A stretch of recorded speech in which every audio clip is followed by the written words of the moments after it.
Hello friends, welcome to my spiritual channel. ये video Osho के द्वारा लिखी गई पुस्तक मैं मृत्यु सिखाता हूँ का 12वां प्रवचन अर्थात 12वां पार्ट है। इससे पहले मैंने 11 प्रवचन के एक एक पार्ट करके वीडियो मैं अपने चैनल पे डाला हूँ। आप वहाँ से जाके पहले वो देख सकते हैं। साथ ही में उन सभी वीडियो का लिंक मैं इस वीडियो के डिस्क्रिप्शन में भी दे दूंगा, आप यहाँ से भी देख सकते हैं। मैं प्रीफर करूँगा कि पहले आप 11 प्रवचन आप सुन ले, उसके बाद 12वें पे आए, क्योंकि ये सीक्वेंस वाइज चल रहा है। और जो नए आए हैं मेरे चैनल पे, उनसे रिक्वेस्ट करूंगा कि आप चैनल को सब्सक्राइब कर लें और वीडियो को लाइक कर दें, ताकि ऐसा कंटेंट आपको रेगुलर मिलते रहे। अब बिना किसी देरी के 12वां प्रवचन जैसे ओशो ने बताया है उस हिसाब से मैं आपको बताता हूं, और उसमें मैं अपना विश्लेषण भी देते जाऊंगा, चीज़ों को कनेक्ट करते जाऊंगा, ताकि आपको अच्छे ढंग से चीज़ें समझ में आई। तो 12वां प्रवचन का जो टाइटल है वो है नाटकीय जीवन के प्रति साक्षी चेतना का जागरण।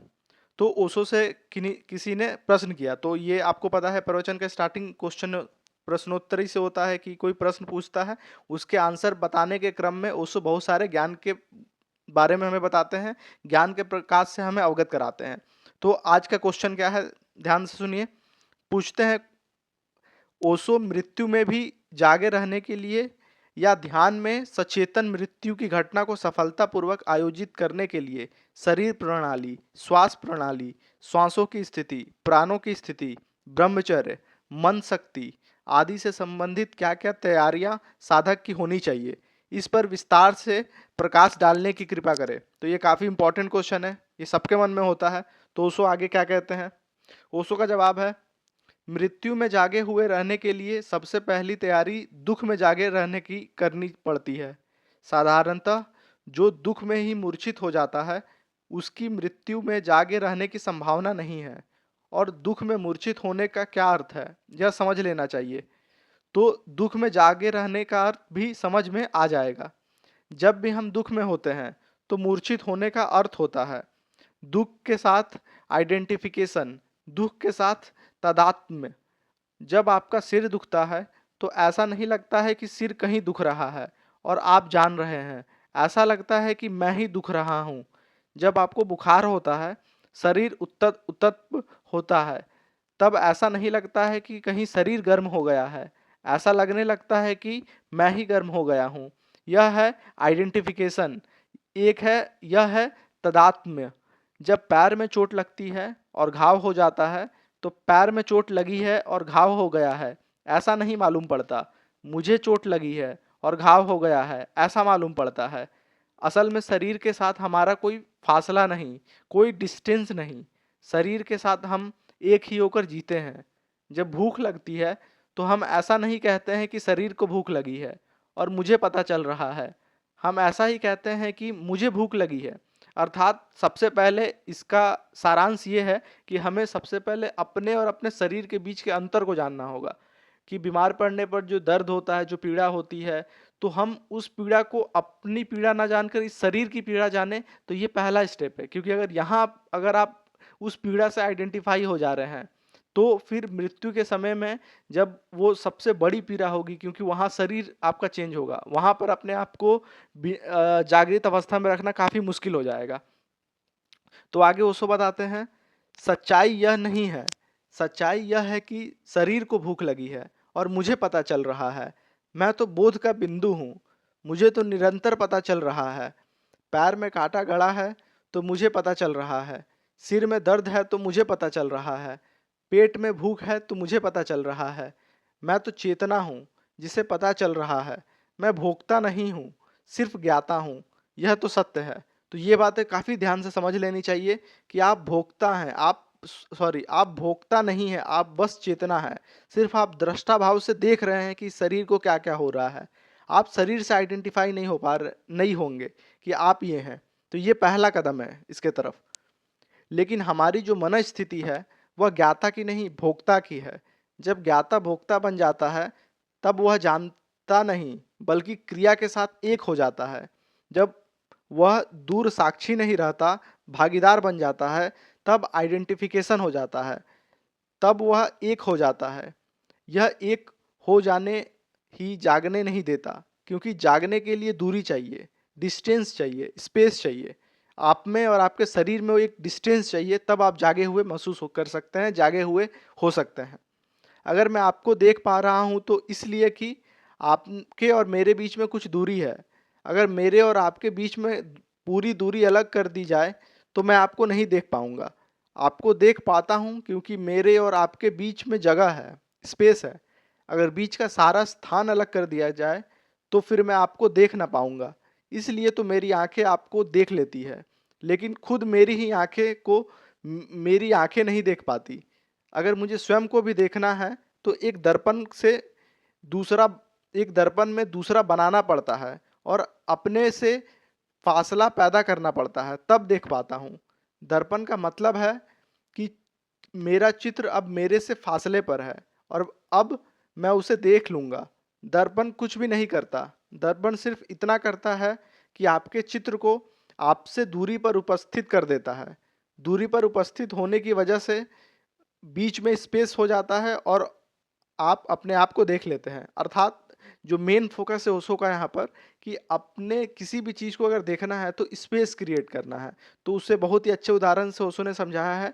तो वैसे ही जब हम अपने और इस शरीर के बीच में स्पेस उत्पन्न कर लेंगे तब हम सही मामले में अपने शरीर को देख पाएंगे। तब हम सही मामले में जान पाएंगे कि भोक्ता कोई और है, दर्द किसी और को हो रहा है, मैं नहीं हूँ। मैं बस यहाँ चेतना हूँ जो कि समझ रहा है कि किसी को दर्द हो रहा है, इस बॉडी को दर्द हो रहा है, इस बॉडी को पेन हो रहा है या इस बॉडी को सुखद अनुभव हो रहा है। आगे ओशो कहते हैं, दर्शन के लिए दूसरी जरूरी है और जो व्यक्ति अपने शरीर के साथ एक ही होकर जी रहा है या जो समझ रहा है कि मैं शरीर ही हूँ, उसके और शरीर के बीच में कोई दूरी नहीं रह जाती। एक मुसलमान फकीर हुआ फरीद, और एक दिन सुबह एक आदमी ने आकर उससे यही बात पूछी कि तुम मुझसे पूछ रहे हो। उस आदमी ने फरीद से आकर कहा कि मैंने सुना है कि जीसस को जब सूली लगी तब वे रोए नहीं, चिल्लाए नहीं, दुखी नहीं हुए। और मैंने यह भी सुना है कि जब मंसूर के हाथ पैर काटे गए तो मंसूर हंस रहा था। यह कैसे हो सकता है? यह असंभव है। तो इसका जवाब फरीद ने दिया। फरीद कुछ भी नहीं बोला, हंसता रहा और पास के पड़े हुए एक नारियल को, जो भक्त उसके पास चढ़ा जाते हैं, उसने उस आदमी को दिया और कहा कि तू जरा इस नारियल को ले जा। यह कच्चा नारियल है, तू इसे तोड़कर ले आ और ध्यान रखना गिरी न टूट पाए। ऊपर के खोल अलग कर देना, गिरी को साबित ले आना। अर्थात गिरी अर्थात जो नारियल के खोल के अंदर का जो पार्ट होता है पूरा, उसको गिरी बोलते हैं। तो ओशो ने उस फरीद ने उसे ये काम दिया कि ऊपर के परत को तोड़ो और अंदर का जो गिरी है वो इंटैक्ट रहना चाहिए, जैसे जो स्फेरिकल शेप है वैसा ही रहना चाहिए। तब वह आदमी ने कहा कि यह नहीं हो सकेगा क्योंकि कच्चा है नारियल, गिरी और उसकी खोल के बीच फासला नहीं है। मैं उसकी खोल को तोड़ूंगा, भीतर की गिरी भी टूट जाएगी। फरीद ने कहा, फिर इसको छोड़ दे, यह दूसरा नारियल है, इसको ले जा, यह सूखा नारियल है, इसकी गिरी में और इसके खोल में फासला है। क्या तू वायदा करता है कि इसकी खोल को तोड़ लाएगा, गिरी को साबित बचा लेगा? उस आदमी ने कहा, यह कौन सी कठिन बात है, मैं खोल तो तोड़ लाता हूँ, गिरी साबित बच जाएगी। फरीद ने कहा, लेकिन बात क्या है, इसकी गिरी क्यों बच गई? उसने कहा, नारियल सूखा हुआ है, गिरी और खोल के बीच में फासला है, इस कारण से गिरी बच गई खोल के तोड़ने पर भी। फरीद ने कहा, अब तोड़ने की फिक्र मत कर, इस नारियल को भी तू यहीं रख दे। तुझे अपना जवाब मिल गया कि नहीं मिल गया? उस आदमी ने कहा, मैं कुछ पूछ रहा था और आप कहाँ नारियल के बातें में मुझे उलझा दिए। मैं पूछता हूँ कि जीसस को जब सूली लगी तो जीसस चिल्लाए क्यों नहीं, रोए क्यों नहीं? और जब मंसूर के हाथ पैर काटे गए तो मंसूर तड़पा क्यों नहीं, हंसा क्यों, मुस्कुराया क्यों? फरीद ने कहा कि वे सूखे नारियल थे और हम गीले नारियल हैं, इससे ज़्यादा और कोई कारण नहीं। और जीसस को जब सूली दी जा रही थी तो जीसस को नहीं दी जा रही थी। जीसस देख रहे थे कि शरीर को सूली दी जा रही है, और देखने में वे इतने ही फासले पर थे जितना जीसस के बाहर खड़े हुए लोग उसके फासले पर थे। जैसे बाहर खड़ा हुआ कोई आदमी नहीं चिल्लाया, कोई आदमी नहीं रोया कि मुझे मत मारो। क्यों? क्योंकि जीसस के शरीर से उन देखने वालों का फासला था। जीसस का भी अपने शरीर जो देखने वाले तत्व है उसका और जीसस के शरीर का फासला था। इसलिए जीसस भी नहीं चिल्लाया कि मुझे मत मारो। अर्थात जब जीसस को सूली पे चढ़ाया जा रहा था, तो उस समय उनकी चेतना इस स्तर पे थी कि वो शरीर और अपने आप को डिस्टेंस में समझ पा रहे थे।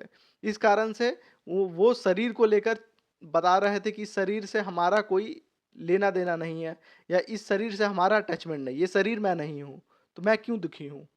तो जिस तरह सभी लोग इस शरीर से दूर है, उस तरह मैं भी शरीर से दूर हूँ, लेकिन दिख नहीं रहा हूँ।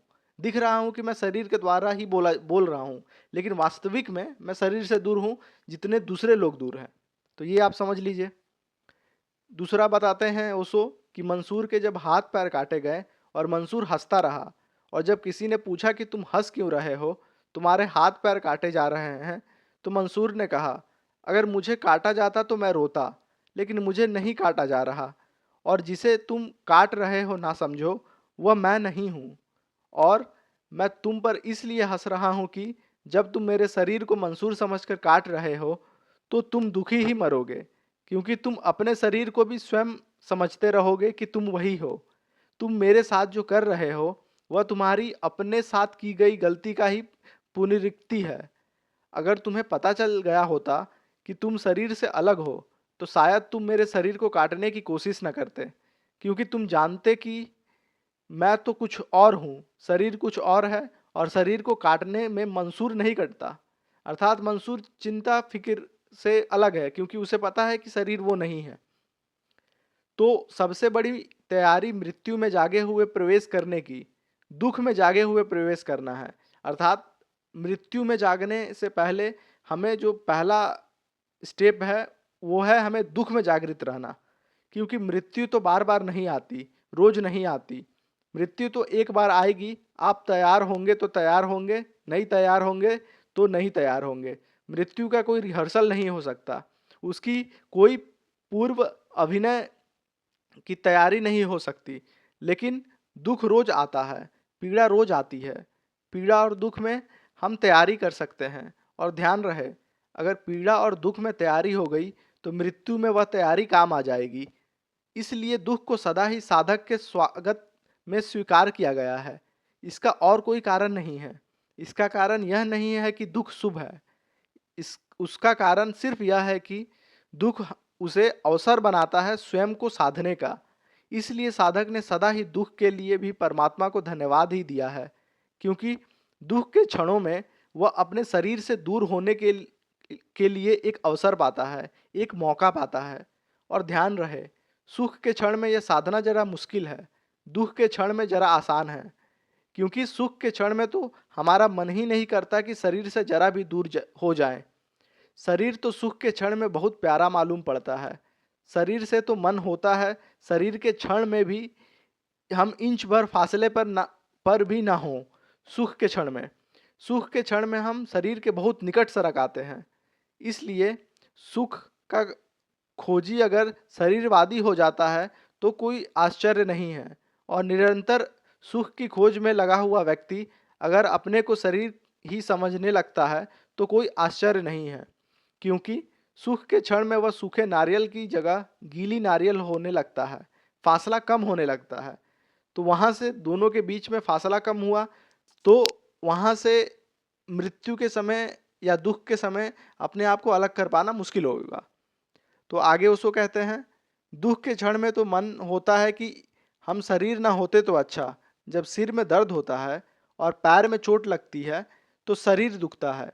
तो साधारणतः जो आदमी अपने को शरीर ही मानता है, वह भी एक क्षण सोच लेता है कि हम शरीर ना होते तो अच्छा। ये जो फकीर दुनिया भर के कहते हैं, अगर ठीक होता तो अच्छा कि हम शरीर ना होते, उस वक्त तो उसका मन भी तैयार होता है कि किसी तरह यह पता किया जाए कि मैं शरीर नहीं हूँ। इसलिए दुख का क्षण साधना का क्षण बन जाता है, बनाया जा सकता है।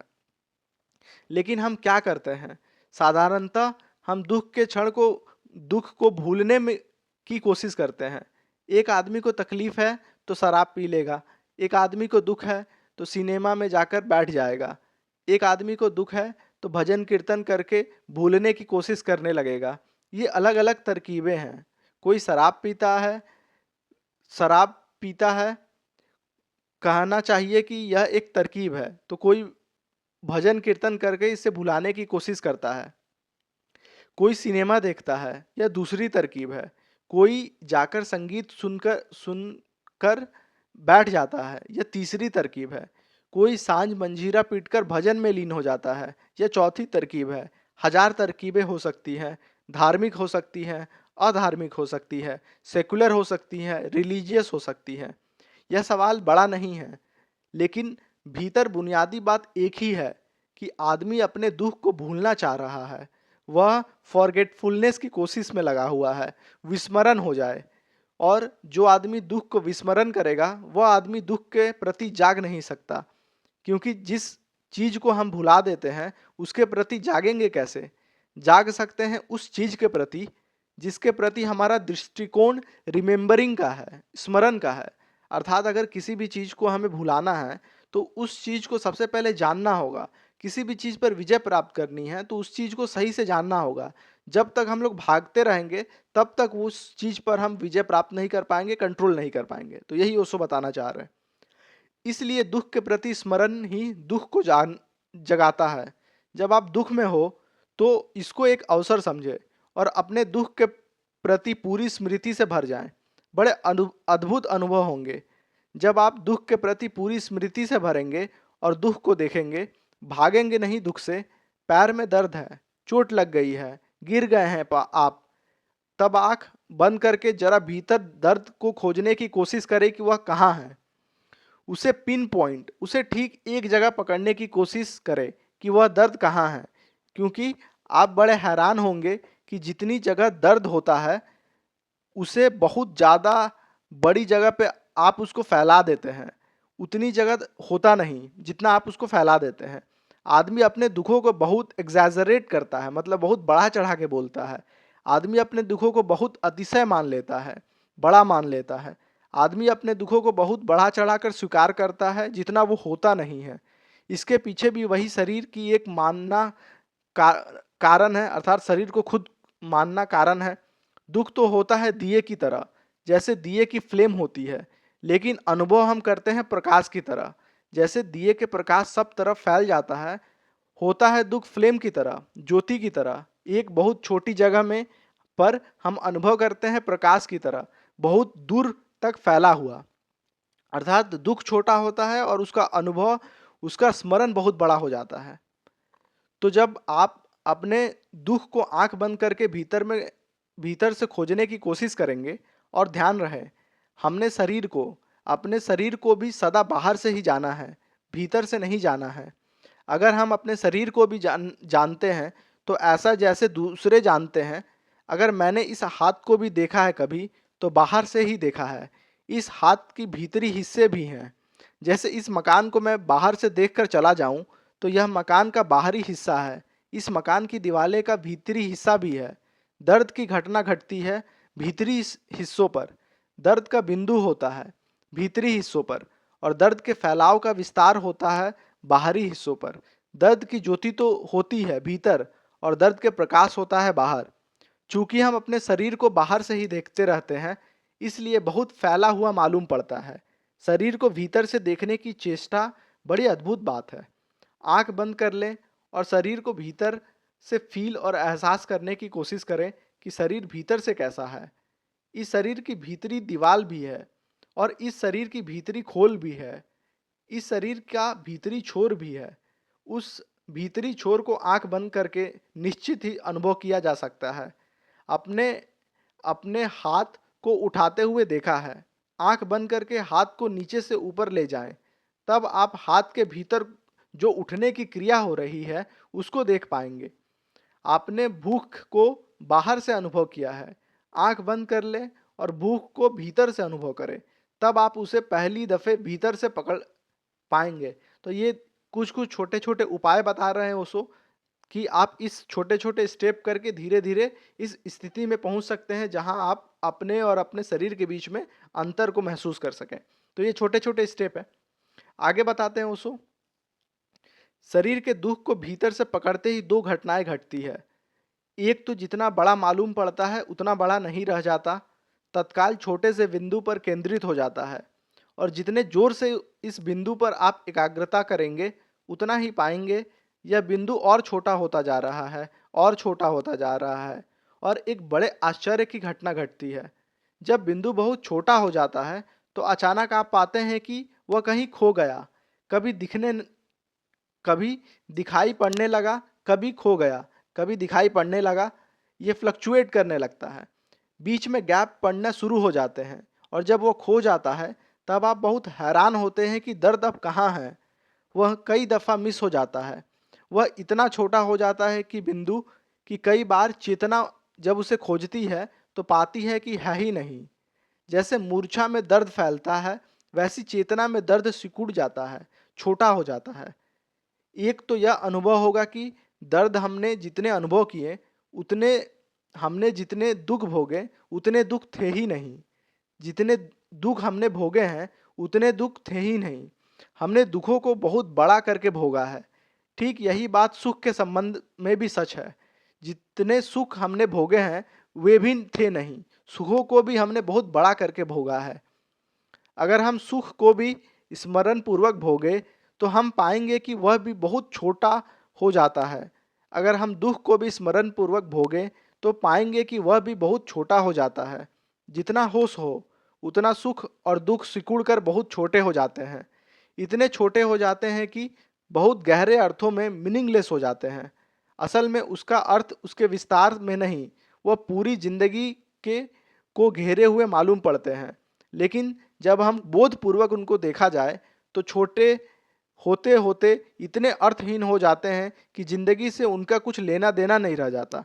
अर्थात यहाँ ओशो बताते हैं कि जो दुख जो बाहरी सतह, बाहरी शरीर के सतह पर दिखता है, वो उसका बहुत बड़े सतह पर दिखता है। उसी दुख का अनुभव जब आप शरीर के अंदर करेंगे तो वो संकुचित होते होते एक छोटे बिंदु तक आ जाता है, और वह बिंदु धीरे धीरे फ्लक्चुएट करने लगता है कि कुछ टाइम इंटरवल पर वो खत्म होता है, फिर आता है, खत्म होता है, और अंत में ऐसा स्थिति आता है कि वो एकदम विलुप्त हो जाता है, अर्थात वो दुख खत्म हो जाता है। तो उसी स्थिति तक हमें पहुंचना है। आगे बताते हैं। और दूसरी घटना जो घटती है वह यह है कि जब आप दुख को बहुत गौर से देखेंगे तो आपके और दुख के बीच एक फासला पैदा हो जाएगा, एक डिस्टेंस पैदा हो जाएगा। असल में किसी भी चीज़ को हम देखें तो फासला पैदा हो जाता है। दर्शन फासला है। किसी भी चीज़ को हम देखें तो फासला बनना तत्काल शुरू हो जाता है। अगर आप अपने दुख को गौर से देखेंगे तो आप पाएंगे आप अलग हैं और दुख अलग है, क्योंकि सिर्फ वही देखा जा सकता है जो अलग है। वह तो देखा ही नहीं जा सकता जो एक है। तो जो आदमी अपने दुख के प्रति सचेतन बोध से भरता है, कॉन्शियसनेस से भरता है, रिमेम्बरिंग से भरता है, वह अनुभव करता है कि दुख कहीं है ही नहीं, मैं कहीं और हूँ। और जिस दिन यह पता चलता है कि दुख कहीं और मैं कहीं और हूँ, मैं जान रहा हूँ और दुख कहीं और घटित हो रहा है, वैसे ही दुख की मूर्छा टूट जाती है। और जैसे ही यह पता चलता है कि शरीर के दुख कहीं और घटित होते हैं, सुख भी कहीं और घटित होते हैं, हम सिर्फ जानने वाले हैं, हम सिर्फ दृष्टा हैं, हम सिर्फ चेतना हैं, वैसे ही शरीर के प्रति हमारा जो तादात्म्य, जो आइडेंटिटी है वह टूट जाती है। तब हम जानते हैं कि मैं शरीर नहीं हूँ। तो ये प्रक्रिया है, आप यहाँ तक पहुँच सकते हैं। यह पहली तैयारी है। अगर यह तैयारी पूरी हो गई तो मृत्यु में जागे हुए प्रवेश करना आसान है। आसान क्या, हो ही जाएगा, क्योंकि मृत्यु का डर नहीं हमारे मन में। आखिर डरने के लिए भी मृत्यु को जानना तो जरूरी है। जिसे हम जानते ही नहीं उससे डरेंगे कैसे। मृत्यु का भय नहीं है हमारे मन में। हमारे मन में मृत्यु एक बहुत बड़ी बीमारी की तरह बैठी हुई है। हमारे ख्याल में छोटी छोटी बीमारियां जब इतनी तकलीफ दे जाती, पैर दुखता है इतनी तकलीफ होती है, सिर दुखता है इतनी तकलीफ होती है, जब पूरा ही शरीर दुखेगा और टूटेगा तो सोचिए कितनी तकलीफ होगी। मृत्यु का जो डर है हमारे मन में वह बीमारियों का जोड़ है, जबकि मृत्यु कोई बीमारी नहीं है। मृत्यु का बीमारी से लेना देना ही नहीं है, मृत्यु का बीमारी से कोई संबंध ही नहीं है। यह दूसरी बात है कि बीमारियां उससे पहले गुजरती हो, लेकिन कोई कारण नहीं है।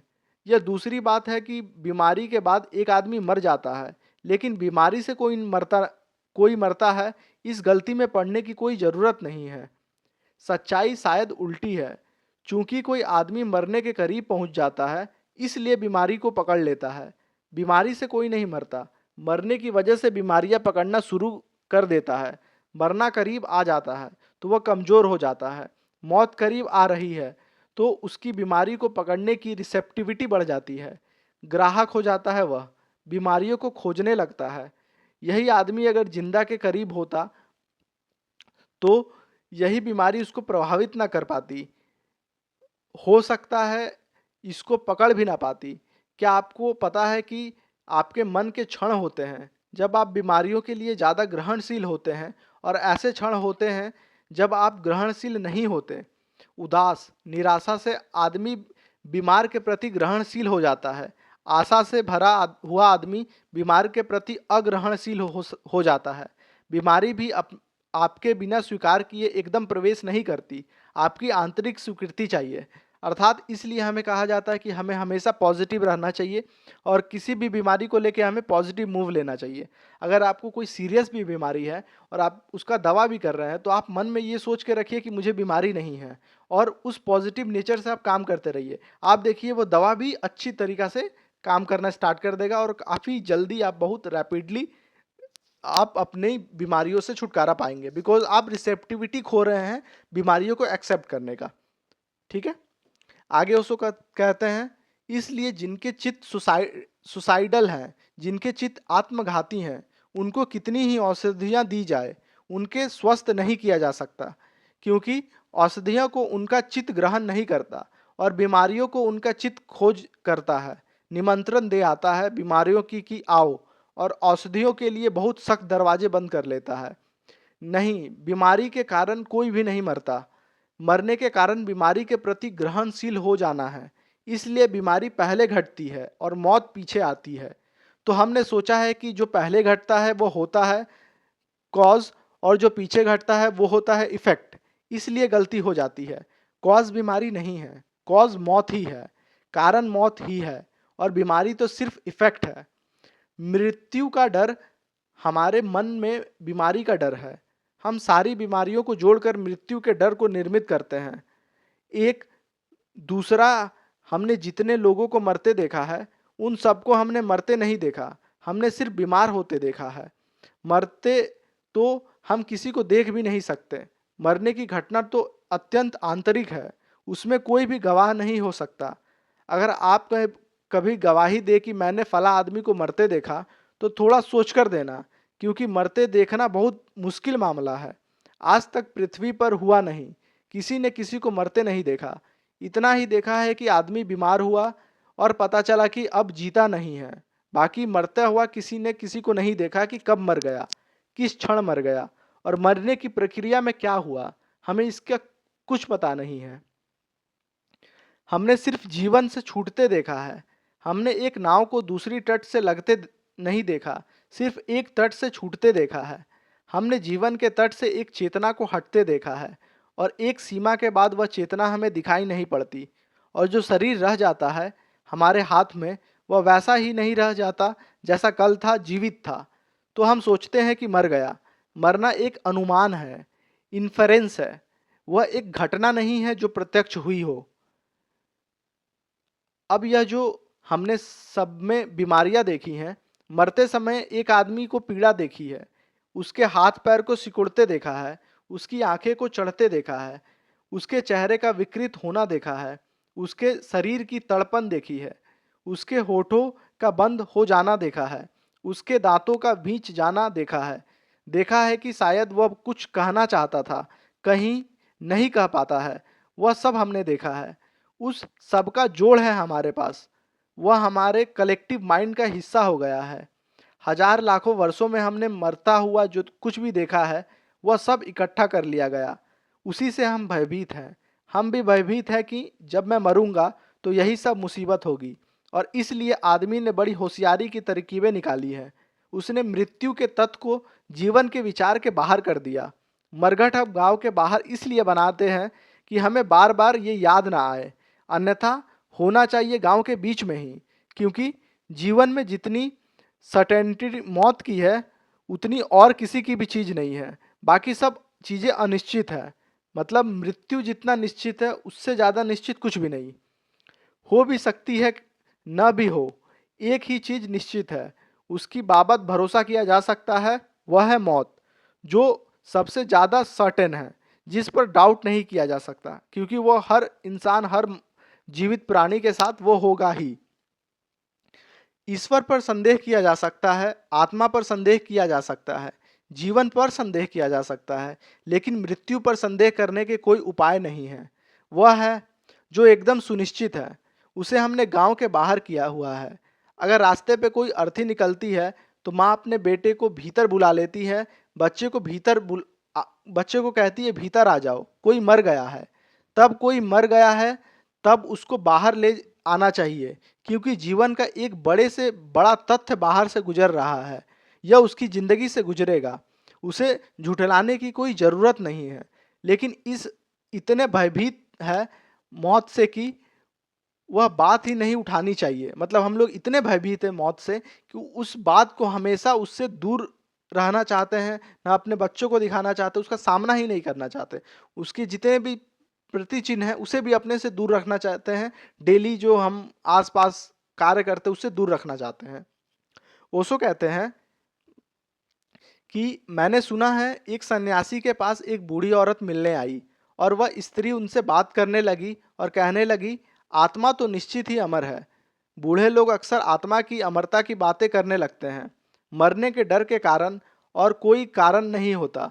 बूढ़ा आदमी अक्सर मंदिर मस्जिद गिरजे में जाने लगता है, मौत के डर के कारण, और कोई कारण नहीं होता। मंदिर मस्जिद गिरजे में वृद्धों की संख्या का और कोई कारण नहीं है कि वहाँ वृद्ध ही क्यों इकट्ठा होते हैं, युवा क्यों नहीं होते, बच्चे क्यों उत्सुक नहीं हैं। अभी जरा देर है उनकी मौत की खबर उनको मिलने में, अभी जरा वक्त है। अभी ये मौत को झुठला सकते हैं, भुला सकते हैं, लेकिन बूढ़ा आदमी कैसे भुलाए। अब उसे रोज खबर मिलने लगी है, कभी पैर चलने से इनकार करता है, कभी आंख देखने से इनकार करती है, कभी कान सुनने से इनकार करता है। सब तरफ से खबरें मिलने लगी है कि एक एक अंग मौत के हाथ में जाता हुआ मालूम पड़ता है। अब वह चर्च की तरफ, मंदिर की तरफ, मस्जिद की तरफ जाने लगा है। उसे कोई ईश्वर से मतलब नहीं है। वह इतना पक्का भरोसा वहां करके जा रहा है, जिसको मैंने अब तक जीवन समझा वह तो खत्म होता है, मैं तो खत्म नहीं हो जाऊंगा, ये शक रहता है उसके माइंड में। यह बड़े आश्चर्य की बात है कि आत्मा को अमर मानने वाली कौम जितनी मौत से डरी है, उतनी आत्मा को अमर न मानने वाली कौम नहीं डरती। हमारा मुल्क है, हम हजारों लाखों साल से आत्मा की अमरता मान रहे हैं। हमसे ज़्यादा कायर और हमसे ज़्यादा मरे हुए लोग दुनिया में नहीं हैं। 1000 साल तक गुलामी झेलता है यह मुल्क, जो कहता है आत्मा अमर है। जो मुल्क कहता है आत्मा अमर है, उससे उसके पास 40 करोड़ आत्माएं हैं। वह 3 करोड़ आत्माएं के हाथ में गुलामी भोग सकता है, जबकि आत्मा अमर है, जो मर ही नहीं सकता। उसको क्या गुलामी का डर और क्या उसे लड़ने का भय है, उसे फांसी की क्या घबराहट, उसे बंदूकों और तोपों से क्या डर आ सकती है। नहीं, लेकिन बात कुछ और है। यह आत्मा की अमरता को मानना, आत्मा की अमरता को जानना नहीं है। यह मानना तो भय को ही मिटाने की, झुठलाने की तरकीब है। जैसे कब्र बनाई गांव के बाहर, ऐसे ही आत्मा की अमरता के सिद्धांत को रोज सुबह पोथी खोलकर पढ़ लेते हैं, ताकि पक्का भरोसा रहे कि मरना नहीं है, ताकि मन में आशा बनी रहे कि नहीं, जिएंगे अभी हम, कोई फिक्र नहीं, शरीर मर जाएगा, फिर भी हम जीते रहेंगे। और आप कौन हैं जो शरीर के अलावा हैं, आपको कोई भी पता नहीं है, और कहते हैं कि मैं तो जीऊंगा, शरीर चाहे मर जाए। और शरीर के अलावा आपको पता ही क्या है कि आप कौन हैं, कौन जिएगा। शरीर के अलावा अगर सोचोगे कि मैं कौन हूं, तो पता चलेगा कि कुछ भी पता नहीं है, कुछ भी पता नहीं चलता, शरीर ही हूं। अर्थात अभी तक वो डिस्टेंस पैदा नहीं हुआ इंसानों में, बस वो किताबों को पढ़कर मान के चला है कि मैं अलग हूँ, शरीर अलग है, आत्मा की अमरता, ये सब सिर्फ भय के कारण हो रहा है। आगे ओशो कहते हैं, तो उस बूढ़ी औरत ने उस सन्यासी के पास आकर कहा कि मैं तो आत्मा को अमर मानती हूँ, आत्मा निश्चित ही अमर है, आप क्या कहते हैं। उस सन्यासी ने आत्मा की अमरता की बात तो न की, उससे उस बूढ़ी की तरफ देखा और कहा, तेरा जरा हाथ देखें। उसका हाथ अपने हाथ में लिया और कहा कि मरने के बाबत क्या ख्याल है, जरा देर नहीं है। उसने कहा, कैसी अपशगुन की बातें करते हैं, ऐसे बातें मत करिए, ऐसे बातें कहीं की जाती है क्या? और सन्यासी होकर, तो इतने भले आदमी होकर ऐसे अपशगुन की बातें करते हैं। उस सन्यासी ने कहा, जब आत्मा अमर है तो मरना अपशगुन कैसे हो सकता है? अपशगुन तभी तक हो सकता है मरना जब तक आत्मा अमर ना हो। लेकिन उस स्त्री ने कहा कि छोड़िए और दूसरी बातें करिए, परमात्मा की बातें करिए, मोक्ष की बातें करिए। मैं आपके पास ये बातें सुनने नहीं आई हूँ। अर्थात वो स्त्री डर गई मौत को लेकर। जो स्त्री कहा करती थी कि आत्मा अमर है, तो उसके अंदर की असलियत पता चल रही है। असल में सन्यासी के पास कोई सुनने ही उन बातों को जाता है जो उसके भय, जो उसके फियर, जो किसी तरह का सहारा मिल जाए, उसके भय को किसी तरह के आधार मिल जाए। कोई उसे बता दे कि नहीं, तुम नहीं मरोगे, और कोई उसे बता दे कि तुम पापी नहीं हो, आत्मा तो नित्य शुद्ध बुद्ध है। चोरी करते हो, कोई चोर नहीं है। ब्लैक मार्केट करते हो, कोई ब्लैक मार्केट नहीं है, क्योंकि आत्मा कहीं ब्लैक मार्केट नहीं कर सकती है। इसलिए सब ब्लैक मार्केट करने वाले उन सन्यासियों के आसपास इकट्ठे हो जाएंगे जो कहेंगे कि आत्मा शुद्ध बुद्ध है, निरंतर से शुद्ध है, वह कभी अशुद्ध होती ही नहीं। और उसके सामने बैठा हुआ आदमी जो जो कि जमाने की चोरियां कर रहा है, वह सिर हिलाकर कहेगा कि बिल्कुल ठीक कर रहे हैं आप महाराज, सत्य वचन महाराज। यह वह यह मानना चाहता है, वह यह मानना चाहता है कि कोई उसे भरोसा दिला दे कि आत्मा बिल्कुल शुद्ध है, तो शुद्ध होने की झंझट भी मिटी, अशुद्ध होने का फिक्र भी मिटी, भय भी मिटा। यह सारी की सारी जो हमारी मनोदशा है, यह मनोदशा जिस मूल तथ्य पर खड़ी है, उसे हम ठीक से समझ लें। मृत्यु से हम भयभीत नहीं, बीमारी से भयभीत हैं, और जिसे हम जीवन समझते हैं, उसके छूटने से भयभीत हैं। इस मकान के बाहर आप मुझे धक्का देते हैं। मुझे पता नहीं कि मकान के बाहर और बड़ा महल है, जंगल है, वीरान है, मरुस्थल है, क्या है, मुझे कुछ भी ज्ञात नहीं, मुझे कुछ भी पता नहीं। जरूरी नहीं है कि इस मकान के बाहर पहुंचकर मैं दुखी ही हो जाऊंगा या सुखी हो जाऊंगा। मुझे कुछ पता नहीं है, अननोन है, अज्ञात है, दरवाजा के बाहर जो है। लेकिन फिर भी इस मकान को छोड़ने का डर तो मुझे दुख ही देता है। यह सुनिश्चित था, ज्ञात था, परिचित था। इस परिचित को छोड़कर अपरिचित में जाने से डर लगता है। वह डर अपरिचित का डर नहीं है, क्योंकि अपरिचित का तो मुझे पता ही नहीं। वह डर सिर्फ परिचित को छोड़ने का डर है। और आप हैरान होंगे कि यहाँ तक हमारा मन परिचित के साथ ग्रस्त होता है कि परिचित बीमारी तक को छोड़ने में मुश्किल हो जाती है।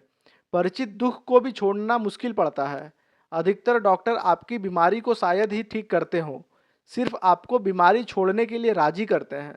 अधिकतम दवाएं आपकी बीमारी को कुछ भी नहीं करती, सिर्फ आपकी बीमारी को छोड़ने का साहस आपको प्रदान करती है। तो इसलिए आप देखते हैं कि जो लोग कुछ किसी भी बीमारी से ग्रसित है, तो कभी कभी होता है वो डॉक्टर के पास जाते हैं। डॉक्टर जनरल ही मेडिसिन लिखते हैं, लेकिन उसी मेडिसिन को खा के वो ठीक हो जाते हैं, क्योंकि उसके मन में ये चलता है कि अच्छे से अच्छे डॉक्टर को दिखाए हैं, अच्छी फीस दी है, तो वो अच्छा दवाई ही दिए होंगे। तो वो जो साइकोलॉजिकल उनके माइंड में चलते रहता है कि मुझे बीमारी हुई है और अच्छे दवा से ही ठीक होगी, तो वो दवा से ही ठीक हो जाती है। तो ये सिर्फ मान्यता का है, ये सिर्फ एक्सेप्टेंस का है। अगर आपने बीमारी को एक्सेप्ट कर लिया है, तब आप पे कोई भी दवा काम नहीं करेगी। अब उस हिसाब से आपको दवा देना पड़ेगा, उस हिसाब से मनोवैज्ञानिक रूप से आपको ट्रेन करना होगा कि आप बीमारी को छोड़ें। तो वही ओशो इस वाक्य में बता रहे हैं। आगे बताते हैं। अभी एक बहुत बड़े वैज्ञानिक ने बहुत से प्रयोग किए हैं, और वे प्रयोग ये हैं कि अगर 20 मरीज हैं एक ही बीमारी के, 10 मरीजों को सिर्फ पानी दिया जा रहा है और 10 मरीजों को दवा दी जा रही है। और बड़े मजे की बात है कि पानी वाले भी 7 ठीक हो जाते हैं और दवा वाले भी 7 ठीक हो जाते हैं। तो मतलब क्या हुआ? अगर पानी वाले भी 7 ठीक हो जाते हैं और दवा वाले भी 7 ठीक हो जाते हैं, तो मतलब क्या होता है? मतलब सिर्फ इतना होता है कि सवाल न दवा का है न पानी का, बड़ा सवाल उस आदमी को बीमारी छोड़ने के लिए राजी करने का है। अगर पानी राजी कर लेता है तो उससे भी ठीक हो जाता है। अगर होम्योपैथी की शक्कर वाली गोली राजी कर लेती है तो उससे भी वो बीमारी ठीक हो जाता है। अगर ताबीज राजी कर लेता है तो उससे भी बीमारी ठीक हो जाती है। अगर फकीर की राख पर भरोसा आ जाए उससे भी ठीक हो जाता है। गंगा माई का पानी भी ठीक कर देता है, सब चीज़ें ठीक कर देती है। सिर्फ आपके मन में विश्वास होना चाहिए कि इससे हमारी बीमारी ठीक होने वाली है और हम बीमारी को छोड़ने के लिए तत्पर हैं। आगे एक कहानी बताते हैं। अरस्तु जैसे बहुत बुद्धिमान आदमी ने भी ऐसी दवाइयाँ सुझाई कि आपको हंसी आती है। और अरस्तु तो कहना चाहिए तर्क शास्त्र का पिता था। उसने न मालूम कैसी कैसी दवाइयाँ सुझाई है, लेकिन अरस्तु सुझा नहीं सकता अगर वे काम ना कर रही हो। वे काम करती थी। उसने लिखा है कि किसी स्त्री को अगर बच्चा पैदा होते वक्त दर्द होता है तो उसके पेट पर घोड़े की लीद बांध दो, वह बिल्कुल दर्द ठीक हो जाएगा। अब अरस्तु जैसा होशियार आदमी, बुद्धिमान आदमी, पेट पर घोड़े की लीद बांधने से किसी स्त्री के पेट का दर्द ठीक हो सकता है क्या? लेकिन दर्द ठीक होता रहा। इसका सिर्फ ये कारण था कि अरस्तु ने उसे कहा। उनका रिकग्निशन था कि उन्होंने कहा तो जरूर दर्द ठीक होगा। मतलब हमारे माइंड में मान्यता आ गई। दर्द इसलिए ठीक होता रहा कि स्त्री के पेट में असल में दर्द होता ही नहीं। सिर्फ स्त्री ही पैदा करती है बच्चे पैदा करते वक्त। जितना स्त्री अपने बच्चे पैदा होने से भयभीत होती है उतना दर्द होता जाता है, और जितना भयभीत होती है उतना दर्द होता होगा, उतना दर्द होगा, उतना वह अपने पूरे के पूरे यंत्र को सिकोड़ती है। बच्चा उसके यंत्र से बाहर जा रहा है, शरीर के बाहर, और वो अपने यंत्र को सिकोड़ रही है। दोनों के बीच में कॉन्फ्लिक्ट पैदा होता है। कॉन्फ्लिक्ट दर्द ले आती है। अर्थात जब माँ बच्चे को जन्म देती है तो वो जो भावना होता है, वो जो दर्द की भावना जो मानसिक रूप से होती है, वो शरीर को सिकुड़ाने का काम करती है। और सिकुड़ाने के वजह से जो कॉन्फ्लिक्ट पैदा होता है, जो फ्रिक्शन पैदा होता है, जो रेजिस्टेंस पैदा होता है, उससे दर्द और बढ़ जाता है। इसलिए अधिकतर बच्चों को रात में जन्म लेना पड़ता है, 70% बच्चे को, क्योंकि दिन में माँ लेने नहीं देती जन्म। वह दिन में तो होश में संभाले रखती है तो रोकती है, तो रात में लेना पड़ता है। जब माँ सोई होती है तब उसको पता नहीं होता, तब बच्चे जन्म लेते हैं। इसलिए 70% बच्चे बेचारे प्रकाश में पैदा नहीं हो पाते, अंधेरे में पैदा होना पड़ता है। अभी एक आदमी है लावेन, वह स्त्रियों को सिखाता है कि तुम कोऑपरेट करो। जब तुम्हारा बच्चा हो रहा है तब तुम सहयोगी बन जाओ, और तुम उससे हजारों स्त्रियों को बिना किसी दर्द के बच्चा पैदा करवा दिए हैं। न लीद बांधता है, न इंजेक्शन लगाता है, न ताबीज, न गुरु का प्रसाद लगाता है, न गुरु का प्रसाद लाता है, कुछ भी नहीं करता। सिर्फ स्त्री को राजी करता है कि आप कोऑपरेट करो। यह जो बच्चा पैदा हो रहा है इसको रोको मत, इसके साथ सहयोगी हो जाओ और पूरे मन से इसको जन्म देने की भावना से भर जाओ। बस काफ़ी है, दर्द वर्द नहीं होगा। जंगली जातियाँ में सैकड़ों जातियाँ हैं जिनकी स्त्रियों को कोई दर्द नहीं होता। खेत में काम करती रहेंगी वह स्त्री और बच्चा हो जाएगा। वह बच्चे को टोकरी में रखकर वापस खेत में काम करने लगेगी। आदमी अपनी बीमारियां तक जो परिचित है उसको भी नहीं छोड़ता, उसको भी जोर से पकड़ता है, जंजीरों तक का आग्रह पैदा कर लेता है। फ्रेंच क्रांति में अर्थात फ्रेंच रिवॉल्यूशन में वहाँ उसके मुख्य में एक बड़े कारागृह में, जहाँ उन्होंने सबसे खतरनाक कैदी रखे हुए थे, ऐसे कैदी जो आजीवन कैदी रहेंगे और जिनके हाथ की जंजीरें कभी खुलेगी नहीं। वह जंजीरें सदा के लिए बंधी रहेंगी। जब वे मर जाएंगे तब निकाल दी जाएंगी। फ्रांस के क्रांतिकारियों ने उस कारागृह की भी दीवारें तोड़ दी और बंद कोठरियों में उन लोगों को बाहर निकाला जिन्होंने बाहर निकलने के सब ख्याल छोड़ दिए थे। कोई 20 साल से बंद था, कोई 30 साल से बंद था, कोई 50 साल से उसमें बंद था। उनकी आंखें करीब करीब अंधी हो गई थी और उनके हाथ और पैर तो जंजीरें करीब करीब उनके शरीर के हिस्से हो गई थी। उसको शरीर से अलग नहीं किया जा सकता था, उसमें कोई स्पेस नहीं रह गई थी। 50 साल जिस आदमी के हाथ में जंजीर रही हो, आप समझते हैं उसको वह अलग रह जाती है, वह उसके हाथ का हिस्सा हो जाती है।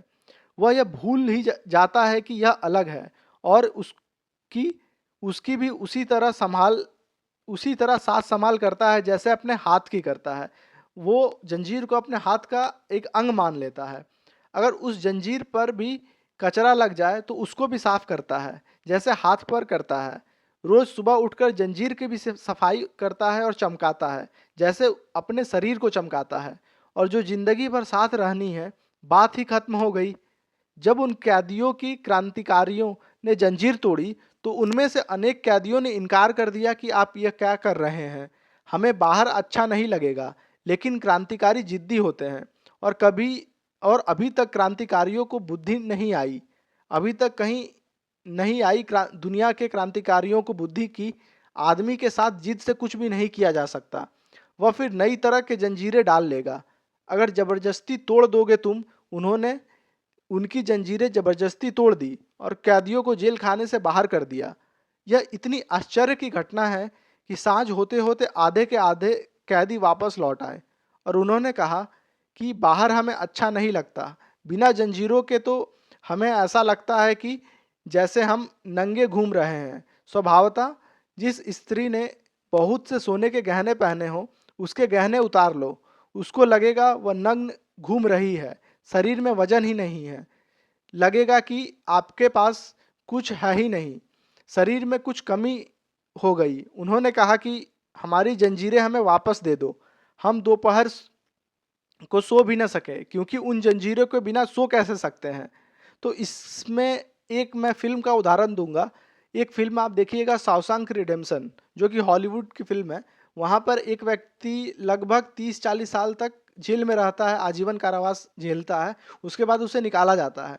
उसके बाद उसे एक ग्रॉसरी शॉप में काम मिलता है, लेकिन वो जेल का इतना आदी हो जाता है, क्योंकि वहाँ 30-50 साल लगभग वहाँ रहता है और वहाँ काम करते रहता है या जो भी कार्य करता है कारागार में, जेल में।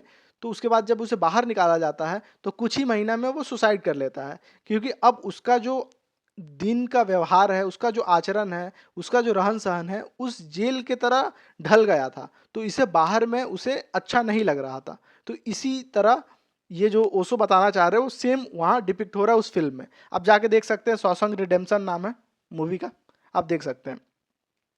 आगे बढ़ते हैं। नींद में उनकी आवाजें भी उसके मन का हिस्सा हो गई। करवट लेते वक्त उनका बोझ भी उनके मन का हिस्सा हो गया। आदमी परिचित से ऐसा बंध जाता है कि जंजीरें तक तोड़ने से मन दुखता है। तो हम परिचित, जिसको हमने जीवन समझा है, जिसकी गिरफ्त में हैं हम, उस गिरफ्त के कारण हम मौत से भयभीत हैं। मौत का हमें पता ही नहीं है कुछ। और जागने के लिए पहला सूत्र दुख के प्रति बोध, ताकि शरीर का अलगाव पता चल सके और ज्ञात हो सके कि मैं भिन्न हूँ। एक और दूसरी बात, जीवन में साक्षी होने की सामर्थ्य, विटनेसिंग की सामर्थ्य हमें ख्याल ही नहीं है। हमें ख्याल ही नहीं है कि कभी रास्ते पर चलते हुए बीच बाजार में एकदम से झटका देकर 2 मिनट के लिए खड़े हो जाएं और सिर्फ देखें और कुछ न करें, सिर्फ साक्षी हो जाएं। तो उस सड़क पर जब आप साक्षी होकर खड़े हो जाएंगे, अचानक आप उस सड़क की दुनिया से टूट जाएंगे और बाहर हो जाएंगे। जिस चीज के आप साक्षी होते हैं, उससे तत्काल ट्रांसेंड हो जाते हैं, उसके बाहर हो जाते हैं। लेकिन सड़क पर खड़े होना और साक्षी होना तो बहुत मुश्किल है। फिल्म देखने हम जाते हैं, वहाँ तक साक्षी नहीं रहते। फिल्म में एक आदमी है, उसको, वह तो सिनेमा हॉल में अंधेरा होता है, इससे बड़ी सुविधा होती है कि कोई रो रहा है, वह अपने आंसू पोंछ रहा है। अगर सिनेमा हॉल से निकले हुए लोगों के रुमालों की जांच की जाए तो पता लगेगा कि क्या क्या वहाँ हो गया, कितने लोग रोए। अब भली भांति हम जानते हैं कि पर्दे पर कुछ भी नहीं है, सिर्फ पर्दा है। और यह भी हम भली भांति जानते हैं कि जो दिखाई पड़ रहा है वह सिर्फ दिखाई पड़ रहा है, वहाँ कुछ और नहीं। वह सिर्फ विद्युत की छाया और धूप का खोल है। वह सिर्फ पीछे में फेंकी गई किरणों का जाल है। वह सिवाय चित्रों के और कुछ भी नहीं। लेकिन नहीं, सब कुछ हो जाता है उस पर्दे पर, और हम उस पर्दे के भी साक्षी नहीं रह जाते। हम भी उस पर्दे के हिस्सेदार हो जाते हैं। इस भ्रांति में मत रहना आप कि जब आप फिल्म देखते हैं तो आप देखने वाले होते हैं। इस भूल में मत रहना, आप भी हिस्सेदार होते हैं, भागीदार होते हैं, पार्टिसिपेंट होते हैं। आप फिल्म के बाहर नहीं रह जाते। टॉकीज के भीतर होने के थोड़ी देर के बाद आप फिल्म के भीतर हो जाते हैं। कोई आपको पसंद पड़ने लगता है, कोई नापसंद पड़ने लगता है। किसी की कथा आपके हृदय को दुख देने लगती है और किसी की बात आपके हृदय को सुख देने लगती है और आप थोड़ी देर में आइडेंटिफाइड हो जाते हैं, आप हिस्सेदार हो जाते हैं। फिल्म में भी हम साक्षी नहीं रह पाते तो जीवन में साक्षी रहना कठिन पड़ेगा। वैसे जिंदगी भी फिल्म से बहुत ज़्यादा नहीं है और अगर बहुत गहरे में देखें तो जिंदगी भी पर्दे से बहुत ज़्यादा नहीं है।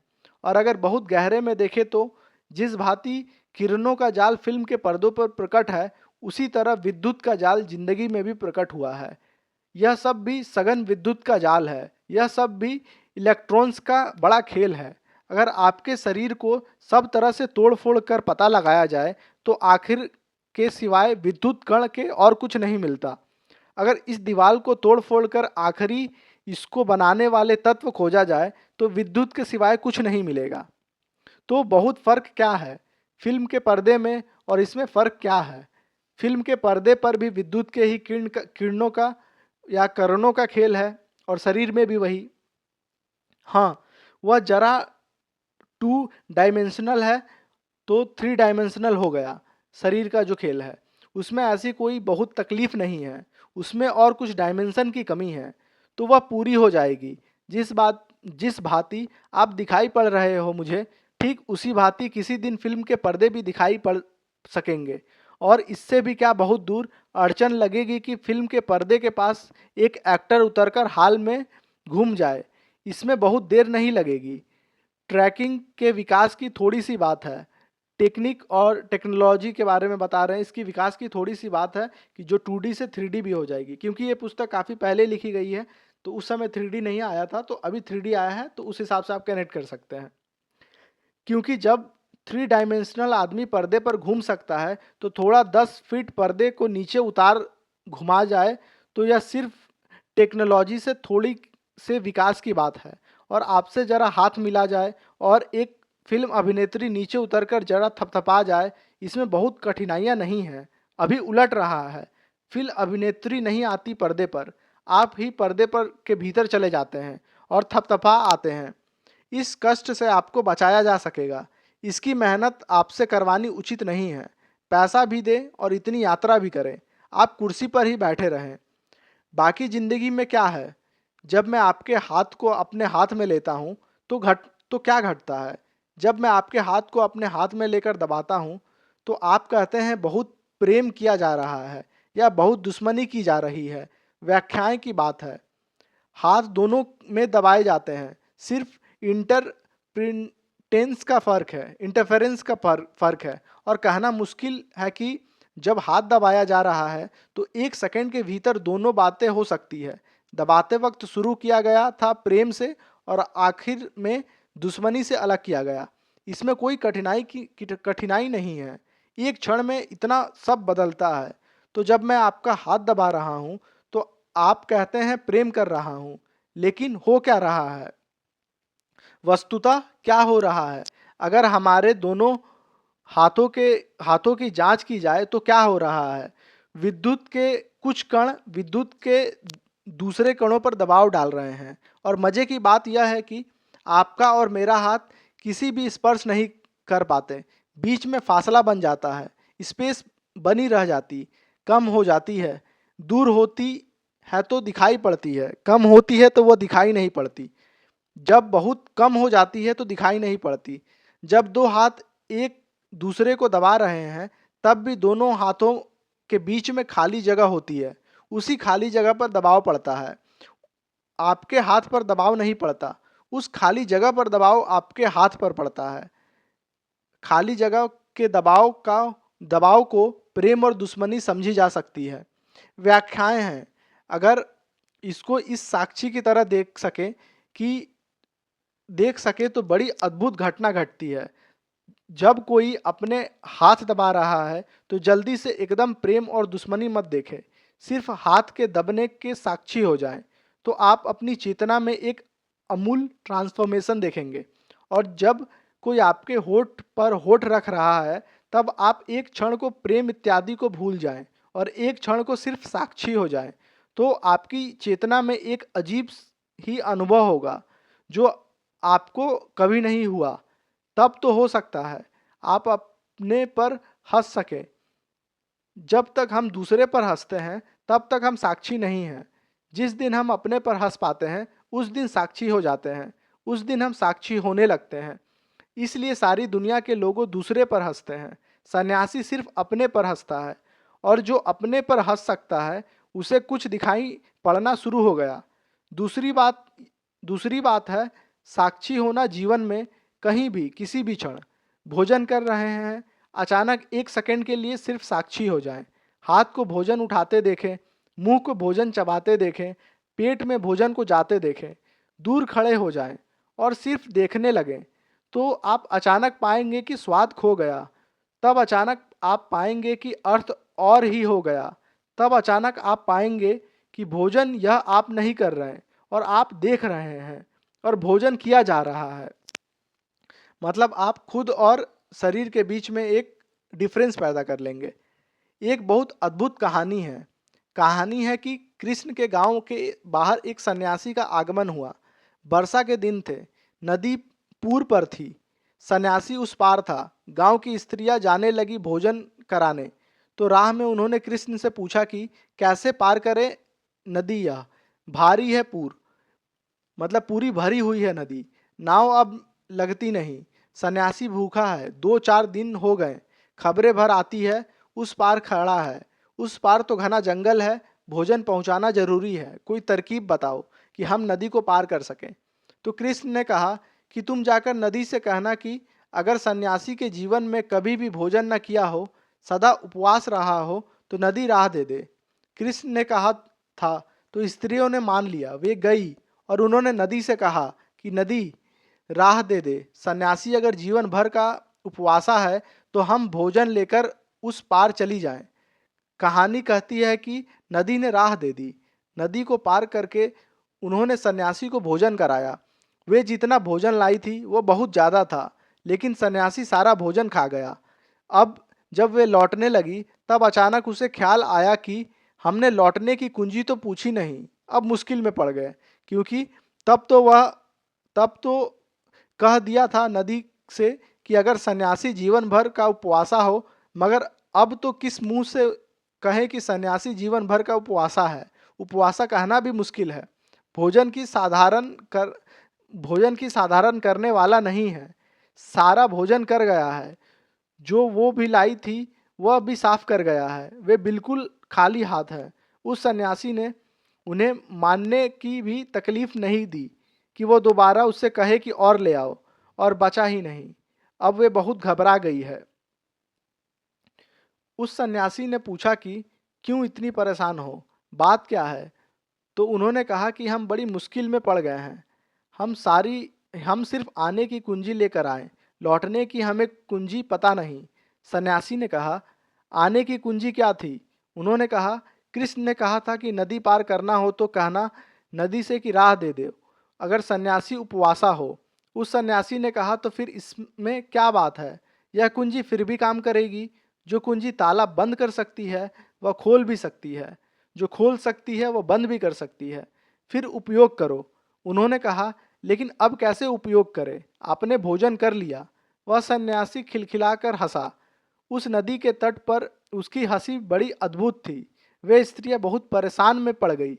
उन्होंने कहा कि आप हमारी परेशानी पर हंस रहे हैं।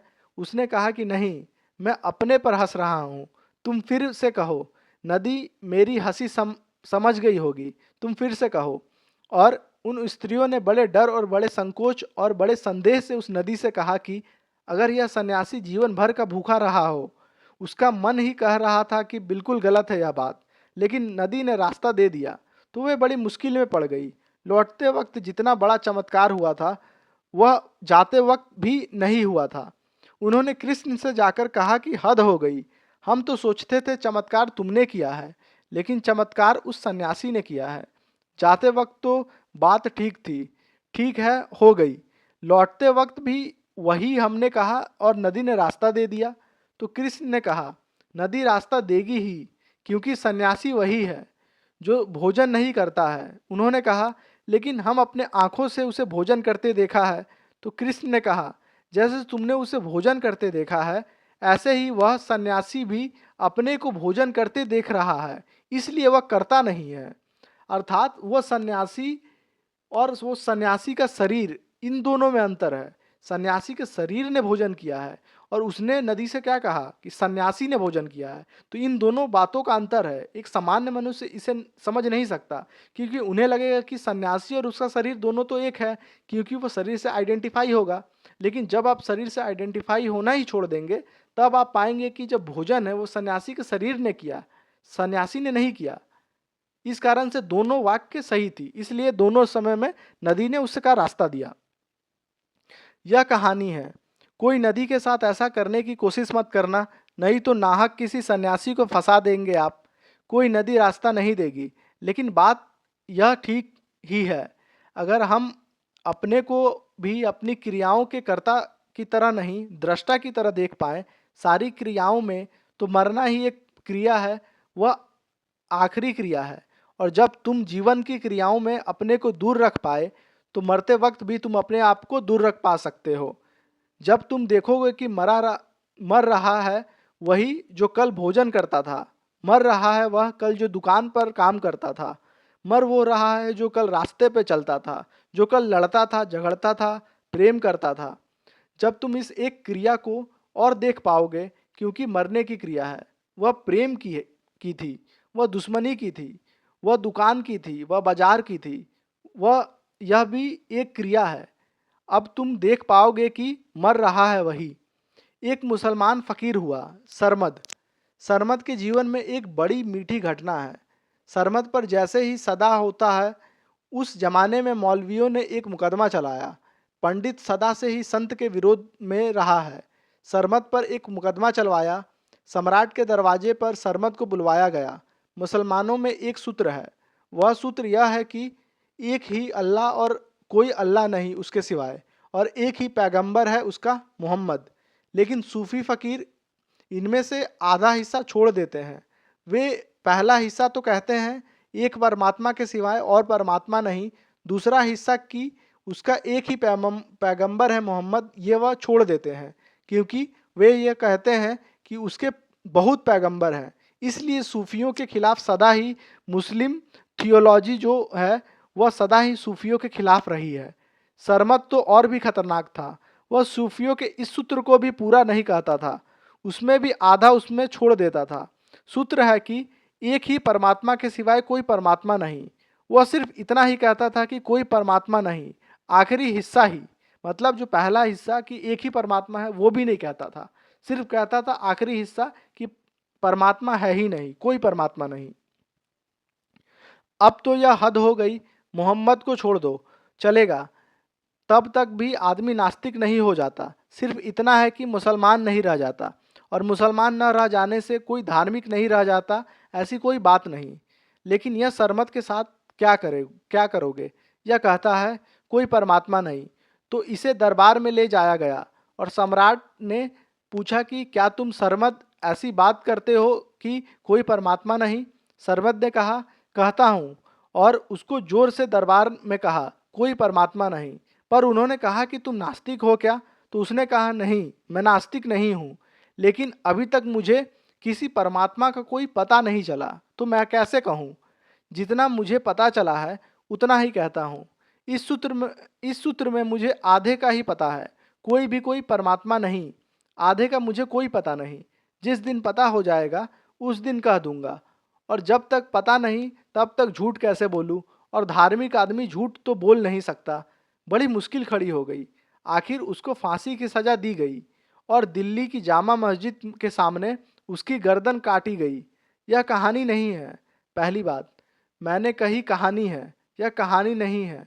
हजारों लाखों लोगों के भीड़ में उसको उसकी फांसी को देखा। उसके गर्दन काटी गई मस्जिद के दरवाजे पर, और मस्जिद की सीढ़ियों से उसकी गर्दन नीचे गिरी और उसके सिर से आवाज़ निकली, एक ही परमात्मा है, उसके सिवाय कोई परमात्मा नहीं। तो जो लोग लाखों की भीड़ में उसको प्यार करने वाले खड़े थे, उन्होंने कहा, पागल सरमद, अगर इतनी ही बात पहले तू कह देता। तो सरमद ने कहा, जब तक गर्दन न कटे तब तक उसका पता कैसे चले? जब पता चला तब मैं कहता हूँ कि परमात्मा है, उसके सिवाय कोई नहीं। लेकिन अब तक मुझे पता ही नहीं था, तब तक मैं कैसे कह देता। अर्थात इसका सिंपल में आप समझिए कि जब तक किसी चीज़ की पूरी पुष्टि आप नहीं कर पाए, अपने ऊपर एक्सपीरियंस नहीं कर पाए, तब तक उस चीज़ को सही बताना ये गलत है। तो इस कारण से वो सरमद ये नहीं बता पाया कि परमात्मा एक है। तो जैसे उसकी गर्दन कटी तब उसे यह एहसास हुआ, इस कारण से वह वाक्य उसने कहा। कुछ सत्य तो है जो हमें गुजरकर ही पता चलता है। मृत्यु का सत्य तो हमें मृत्यु से गुजरकर ही पता चलेगा, लेकिन उसकी तैयारी कि पता चल सके वह हमें ज़िंदगी में करनी पड़ेगी। मरने की तैयारी भी ज़िंदगी में करनी पड़ेगी, और जो आदमी ज़िंदगी में मरने की तैयारी नहीं कर पाता वह बड़े गलत ढंग से मरता है। और गलत ढंग से जीना तो माफ़ किया जा सकता है, गलत ढंग से मरना कभी माफ़ नहीं किया जा सकता, क्योंकि वह चरम बिंदु है, वह अल्टीमेट है, वह आखिरी है, वह जिंदगी का सार निष्कर्ष है।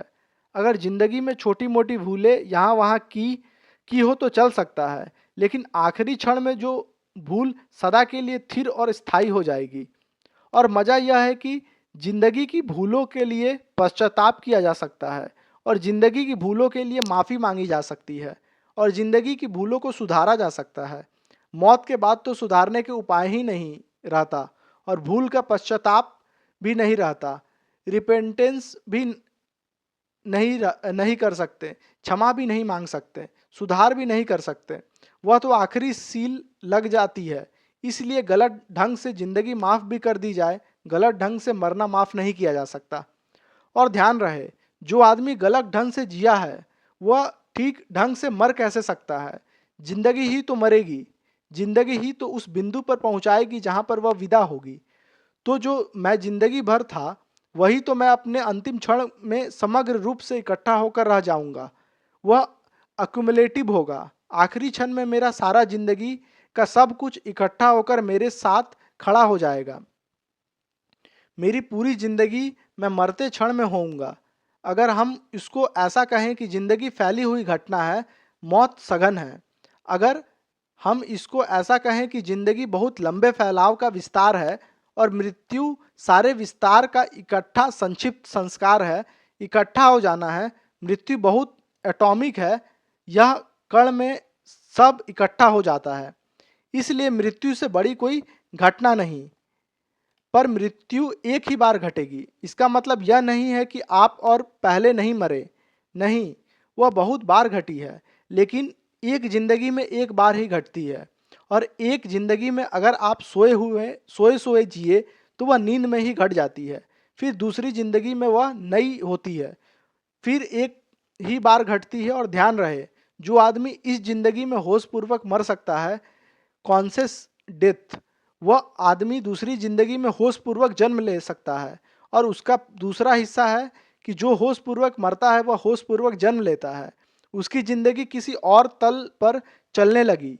वह पहले दफे ठीक से होश पूर्वक जिंदगी के पूरे अर्थ को, प्रयोजन को, जिंदगी की गहराई और ऊंचाई को पकड़ पाता है।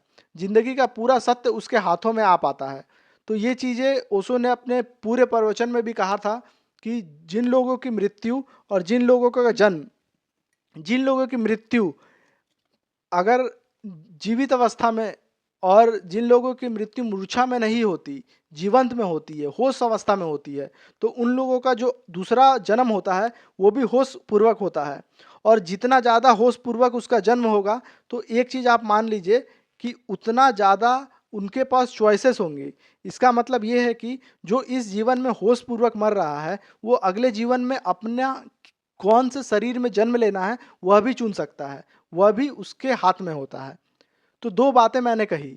मृत्यु में होश पूर्वक विदा होने के लिए एक तो दुख के प्रति जागना, स्मरण पूर्वक दुख से भागना मत, दुख से पलायन मत करना। और दूसरी बात मैंने कही कि अनायास जिंदगी के काम के चलते फिरते चौंक कर खड़े हो जाना, एक क्षण को साक्षी हो जाना, फिर अपने रास्ते पर चल पड़ना। अगर 24 घंटे में ऐसे 2-4 क्षण के लिए भी आप साक्षी हो जाएं, तो आप अचानक पाएंगे कि जिंदगी बड़ा भारी पागल खाना है, जिससे आप साक्षी होते ही बाहर हो जाते हैं। सिर्फ हमें साक्षी भाव से चीज़ों को देखना है, हमें दृष्टा भाव से देखना है, हमें भोक्ता भाव से नहीं देखना है। यही निष्कर्ष है। आगे बढ़ते हैं। जब कोई आदमी आपको गाली दे रहा है, तब आप इतने जल्दी भोक्ता बन जाते हैं कि उस गाली देने वाले को देख ही नहीं पाते। उस उसने उधर गाली दी नहीं कि इधर आपको मिली नहीं। असल में वह दे भी नहीं पाता कि आपको मिल जाती।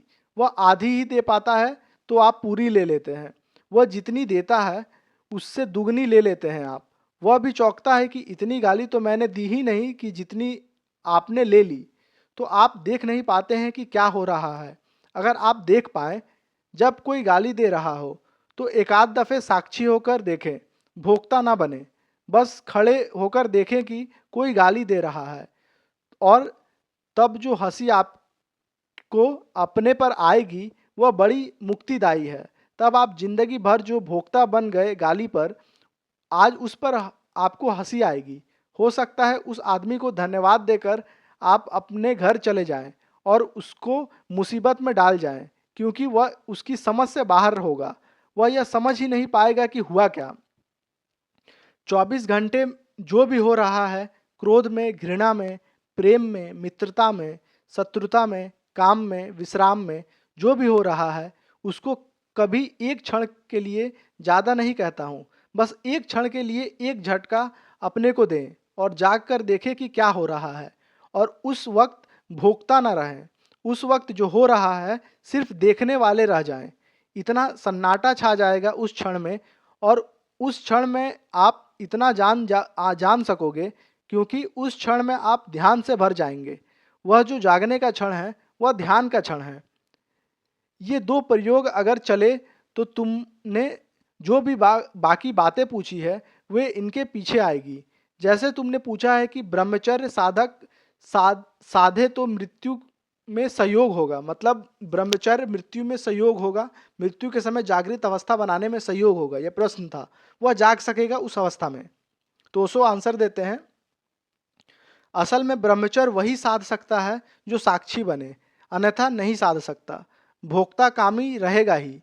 भोक्ता का अर्थ ही कामी होता है।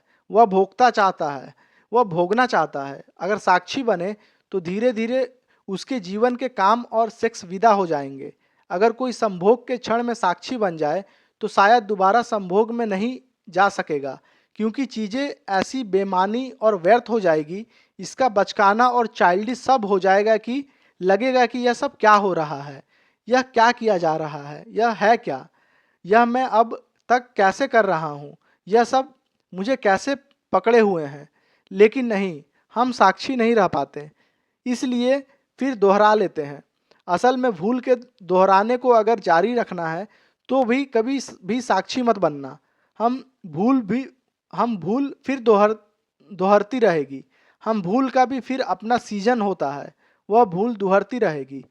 अगर आप 2-4 महीने का अपना रिकॉर्ड रख सके सारी बातों का, तो आप फौरन पता लगा लेंगे कि आप उसी तरह हैं जैसे कुछ लोग पीरियोडिकल पागल होते हैं। मेरे एक मित्र हैं, आज दोपहर को उनकी चिट्ठी आई। वे 6 महीने पागल रहते थे, 6 महीने ठीक रहते हैं। वे हमेशा कहते हैं कि मुझे ऐसा क्यों होता है। मैंने कहा कि तुम्हें सिर्फ पता चल जाता है कि क्योंकि तुम्हारे पीरियड बड़े साफ और बटे हुए हैं। दूसरे लोगों के पीरियड इतने साफ और इतने बटे हुए नहीं हैं। वे दिन के 6 हफ्ते पागल होते हैं, 6 हफ्ते ठीक होते हैं। इतने उनकी पकड़ में नहीं आता। तुम 6 महीने इकट्ठे सॉलिड पागल हो जाते हो और 6 महीने इकट्ठे ठीक हो जाते हो, तो तुम्हारा कॉन्ट्रास्ट बहुत साफ दिखता है। मतलब साफ दिखता है कि दोनों में अंतर है, लेकिन बारीकी नहीं पता चलती जो कम ड्यूरेशन के लिए पागल होते हैं। बाकी आम आदमी दिन में 10 दफ़े पागल होता है, 10 दफ़े ठीक होता है। उसको खुद भी पता नहीं चलता, दूसरों को भी पता नहीं चलता कि वह कब पागल हुआ और कब ठीक हुआ। लेकिन अगर हम अपना 2-4 महीने का पूरा ब्यौरा रख सकें तो हम फौरन पकड़ लेंगे कि उस ब्यौरों में कि उस सब चीज़ें दोहराती है। करीब करीब क्रोध का क्षण बराबर ठीक समय पर दोहरता है। उसको ठीक समय पर भूख ही नहीं लगती, ठीक समय पर क्रोध भी लगता है। इसका हिसाब रखे तो पता चल सकेगा। ठीक 11 बजे भूख आती है, घड़ी में 11 बजा और भूख लग गई, और भूख लग आती है। 12 बजे भूख लग आती है कि 1 बजे भूख लग आती है। जब आप रोज भोजन करते हैं, भूख लगाती है, शरीर कह देता है भूख लगी है। ठीक है, ऐसे ही क्रोध भी लगता है, ठीक ऐसे ही काम भी लगता है, ठीक ऐसे ही प्रेम भी लगता है। ये सब लगते हैं, ये भूखे हैं, इनका सबका वक्त बंधा हुआ है। और यह भूल बार बार वही भूल दोहरती चली जाती है, क्योंकि कभी हमने इसे पकड़ने की कोशिश नहीं की कि एक मैकेनिकल रूटीन है, एक यंत्रवत सब हो रहा है। इसलिए कभी कभी बड़ी कठिनाई होती है। जैसे आपको भूख लगी और घर में खाना ना हो, तभी आपको पता चलता है कि भूख लगी है। भूख लगी हो और खाना मिल जाए तो भूख का पता ही नहीं चलता, निपट जाती है बात। ऐसे ही जब आपको क्रोध लगे और आसपास कोई ना मिले तो आपको पता चलता है, लेकिन कोई मिल जाता है। ऐसे तो हो ही जाता है कि भूख लगे और भोजन ना मिले। ऐसा मुश्किल से हो पाता है कि क्रोध लगे और क्रोध करने वाला कोई ना मिले। यहाँ तक कि आदमी निर्जीव जीव जिनको कहते हैं हम चीज़ें, उनके साथ भी क्रोध का व्यवहार करता है। अगर और कोई ना मिले, फाउंटेन पेन को जोर से गाली देकर पटक देता है। इस आदमी को अगर कभी भी ख्याल आ जाए तो क्या सोचेगा यह आदमी। अर्थात हमारे जीवन में जो भी घटनाएं घट रही है, भूख लगना, क्रोध आना, प्रेम आना या किसी भी तरह का ख्याल आना, ये एक पीरियोडिक घटना है। आप अगर गौर से देखेंगे तो आप जान पाएंगे कि एक कुछ दिन पे, कुछ घंटों पे रिपीट हो रही है। तो इसे साक्षी भाव से देखकर इसे आइडेंटिफाई करना है। आगे उसको बताते हैं। अभी अमेरिका में वे इनकी खोजबीन करते हैं कि एक्सीडेंटल होते हैं गाड़ियों के, इसमें इतना मानसिक कारण है तो बड़ी भारी मात्रा में दिखाई पड़ता है, क्योंकि क्रोध से आदमी जोर से एक्सेलरेटर दबा देता है, उसे पता ही नहीं रहता। वह हो सकता है वह पत्नी के सिर दबा रहा है कि बेटे के गर्दन दबा रहा हो, मगर एक्सेलरेटर पर पैर है उसका उस वक्त। एक्सेलरेटर किसी की इमेज का काम कर रहा है। अब वह दबाई जा रहा है, दबाई चला जा रहा है। अब वह भूल गया है कि कार चला रहा है। अब वह क्रोध चला रहा है, मगर किसी को पता नहीं है कि वह क्या कर रहा है। वह क्रोध चला रहे हैं। खतरा होने वाला है, क्योंकि कार को क्रोध से कोई लेना देना नहीं है। कार का क्रोध से कोई पता नहीं है। और कार में हम कोई बिल्ट इन ऐसी व्यवस्था कभी ना कर पाए कि जब आदमी क्रोध करे तो कार चलने से इनकार कर दे। ऐसी व्यवस्था हम नहीं कर पाए हैं।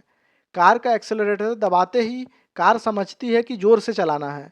कार को कुछ पता नहीं है कि इस वक्त धीमे चलने की ज़रूरत है।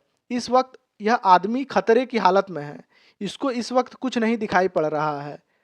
24 घंटे में हमारे क्रोध के क्षण लौट रहे हैं, काम के क्षण लौट रहे हैं, और एक बंधी हुई व्यवस्था है जिसमें हम डोलते रहते हैं मशीन की भांति।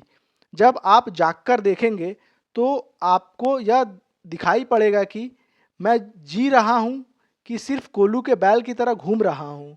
निश्चित ही जीना कोल्हू की बैल की तरह घूमना नहीं है, नहीं हो सकता। कोल्हू की बैल की तरह घूमने से जिंदगी कहाँ है। यह एक यंत्रिका, एक मैकेनिकल इंतजाम है, वह चल रहा है।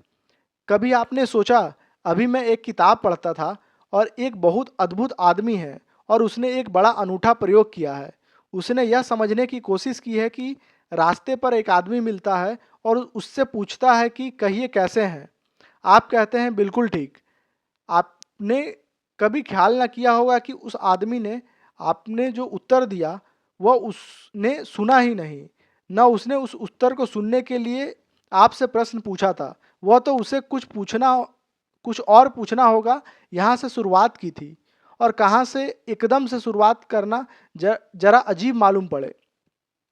तो वह शुरू करता है, कहिए कैसे हैं। फ़ोन पर भी बात करता है तो कहता है आपकी तबीयत कैसी है, और आपकी तबीयत से उसको कोई मतलब नहीं है, कभी नहीं रहा, न कभी रहेगा।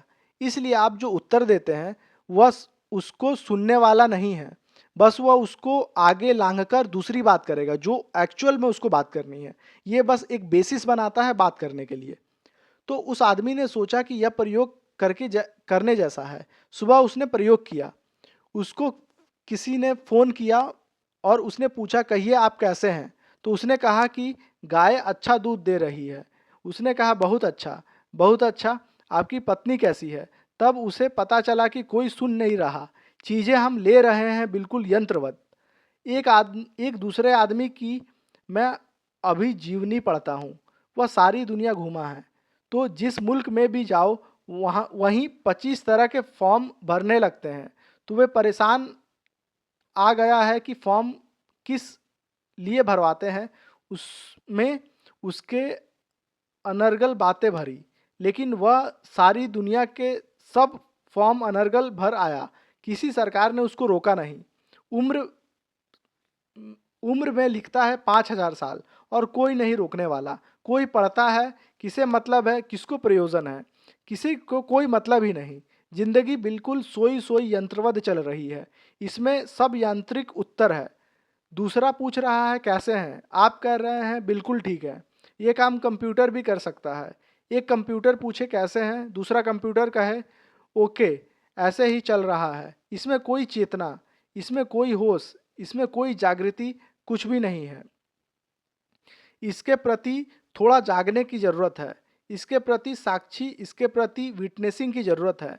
रुक जाएं और क्षण को, एक क्षण को और किसी भी क्षण को जानने का क्षण बना ले और चौंक कर देखे चारों तरफ कि क्या हो रहा है। आप साक्षी रह जाएंगे सिर्फ।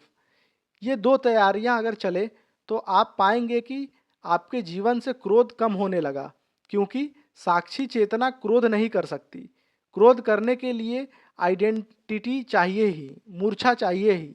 साक्षी चेतना ब्रह्मचर्य को उपलब्ध होने लगेगी, क्योंकि साक्षी चेतना काम वासना से ग्रसित नहीं हो सकती।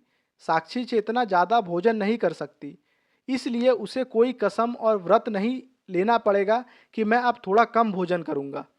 हमें पता नहीं है कि अगर हम भोजन भी ज़्यादा करते हैं तो उसका कारण बहुत गहरा होता है, भोजन नहीं होता। अब जैसे समझे थोड़ा सा इस बात के लिए कि एक आदमी ज़्यादा भोजन कर रहा है, उसे पता भी नहीं होता कि वह क्यों भोजन कर रहा है। कभी आपने सोचा कि जब आप क्रोध में होते हो तो ज़्यादा भोजन कर जाते हो? कभी इसका रिकॉर्ड रखा? कभी आपने सोचा कि जब आपको जीवन में प्रेम की कमी अखरती है तो आप ज़्यादा भोजन कर जाते हो? इसका कोई रिकॉर्ड रखा? इसका कोई होशपूर्वक ख्याल किया कि जब जीवन में प्रेम भरा पूरा होता है तो आदमी जीवन ज़्यादा भोजन नहीं करता। अगर किसी प्रेम से मिलना हो जाए तो भोजन की भूख मर जाती है। प्रेम के क्षण में भूख मर जाती है, लेकिन प्रेम न जिंदगी में हो तो आदमी भोजन करने लगता है जोर से। लेकिन क्यों? इसके पीछे बड़ी मैकेनिकल व्यवस्था है, बड़ी दूर से हमारे मन की कंडीशनिंग है। माँ से बच्चे का प्रेम और भोजन दोनों मिलते हैं, और बच्चे के लिए जो पहला अनुभव है प्रेम का, वह भोजन का ही अनुभव है। अगर माँ अपने भोजन न दे तो अप्रेम का पता चलता है, और भोजन दे तो प्रेम का पता चलता है। पहले अनुभव में भोजन और प्रेम दो चीज़ें नहीं हैं। बच्चे के पहले अनुभव में भोजन और प्रेम यानी एक चीज़। बच्चे का पहला अनुभव प्रेम और भोजन का एक ही है। तो अगर माँ बच्चे को बहुत प्रेम करती है तो वह काम दूध पीता है, क्योंकि वह सदा शाश्वत अस्वस्थ है कि कभी भी दूध मिल सकता है, कोई भय नहीं है भविष्य का। इसलिए पेट को ज़्यादा भर लेने की कोई ज़रूरत नहीं है। आगे ओशो कहते हैं कि तो जो माँ बच्चे को ज़्यादा प्रेम करती है उसका बच्चा कम दूध पिएगा। जो माँ बच्चे को प्रेम नहीं करती, जो दूध जबरदस्ती पिलाती है, किसी तरह पिलाती है, हटाने की कोशिश में लगी रहती है, वह बच्चा ज़्यादा दूध पीने लगेगा, क्योंकि आश्वासन नहीं है। हो सकता है घड़ी भर बाद माँ फिर उसको दूध न दे, फिर 2 घंटे 4 घंटे कितने देर भूखा रहना पड़ेगा। तो प्रेम की कमी उसे भोजन को ज़्यादा लेने के लिए कहती है, और प्रेम का ज़्यादा भाव उसको भोजन को कम लेने के लिए कहता है। फिर यह उसके मन की कंडीशनिंग का हिस्सा हो जाता है। जब भी उसकी ज़िंदगी में प्रेम बहता है तब वह भोजन कम करता है, और जब प्रेम रुक जाता है तब वह ज़्यादा भोजन करने लगता है। हालांकि उसे अब इसके कोई संबंध नहीं है, लेकिन अब यह यंत्रवत बहाव है, अर्थात अब ये चीज़ें हमारे लाइफ में फ्लो के साथ चलते आ रही हैं और इसे इस चीज़ों का ध्यान नहीं है हमें। तो आगे उसको बताते हैं, इसलिए जिन लोगों की ज़िंदगी में प्रेम कम है वे ज़्यादा भोजन करने लगेंगे। लेकिन अगर इसके प्रति होश आ जाए तो तुम बहुत हैरान हो जाओगे कि जब तुम ज़्यादा भोजन कर रहे हो तो सवाल यह नहीं है कि तुम कम भोजन करने की कसम खाओ। सवाल यह है कि तुम्हारी जिंदगी में प्रेम जैसी घटना नहीं घटी है। तब तुम रूट कॉज को पकड़ पाते हो कि कहाँ बुनियादी गड़बड़ है, कहाँ तकलीफ है, असली बात क्या है। अब एक आदमी है, वह ज़्यादा भोजन करता है। जाकर मंदिर में किसी मुनि, किसी सन्यासी के सामने कसम खा लेता है कि अब हम एक ही दफ़े भोजन करेंगे। वह एक दफ़े में 2-3 दफ़े का भोजन करने लगता है, 3 दफ़े का भोजन करने लगता है, एक दफ़े में ही। दिन भर भूखा रहता है, दिन भर भूखा मरता है और दिन भर भोजन की सोचता है। फिर वह मैनियाक हो जाता है। फिर वह भूखा नहीं रह जाता, वह विक्षिप्त हो जाता है। भूख की विक्षिप्तता पैदा हो जाती है। फिर वह 24 घंटे भोजन में ही जीता है। अब हमारे मुल्क में इतने हजारों हजारों साधु सन्यासी हैं जो 24 घंटे भोजन की चिंता में ही जीते हैं। ये मैनियाक है, ये विक्षिप्त हैं। इनको पता नहीं है कि इन्होंने क्या कर लिया है। यह क्या पागलपन कर लिया है। पूरे वक्त चिंतन ही भोजन का रह गया है। जैसे कि भोजन ही कुछ चिंतन का विषय है जगत में। जैसे भोजन के संबंध में ही सोचते रहना जीवन का लक्ष्य है, सुबह से लेकर साँझ तक। अगर उन्होंने बस भोजन का सारा इंतजाम कर लिया, जैसे वे चाहते हैं वैसा कर लिया, तो सब हल हो गया। विवेकानंद ने अमेरिका में कहा था कि मेरा मुल्क बर्बाद ना होता, लेकिन मेरे मुल्क का सारा धर्म किचन का धर्म हो गया है, चौके का धर्म हो गया है, इसलिए मर गया मेरा मुल्क। और धर्म जब चौके का हो जाए तो क्या धर्म रह जाता है। इसके पीछे कारण है कि हम जानकर अपने भीतर की पूरी व्यवस्था नहीं देख पाते कि हम कब क्या करते हैं। अब एक आदमी है कि शराब पिए जा रहा है। अब हम सब भिड़े हुए हैं कि वह शराब छोड़े। वह भी कोशिश करता है कि मैं शराब छोड़ूं, लेकिन वह कभी नहीं फिक्र करता कि बात क्या है, मतलब पीछे का रूट कॉज क्यों है। मैं छोड़ना चाहता हूं और छोड़ क्यों नहीं पा रहा हूं, ये रूट कॉज के बारे में जानना है। आखिर शराब क्यों पिया जा रहा है, आखिर बेहोश होने की इच्छा उसमें क्यों पैदा हो रही है।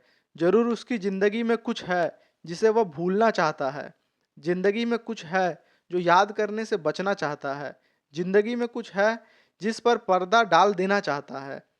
इसके प्रति अगर जागे तो कुछ हल हो जाए, लेकिन इसके प्रति न जागकर वह पर्दा डालता जाए, फिर वह पर्दे पर पर्दा डालना चाहेगा, फिर इस पर्दे पर भी पर्दा डालना चाहेगा, क्योंकि इस पर्दे के पीछे कुछ छिपा रखा है, वह पता न चल जाए।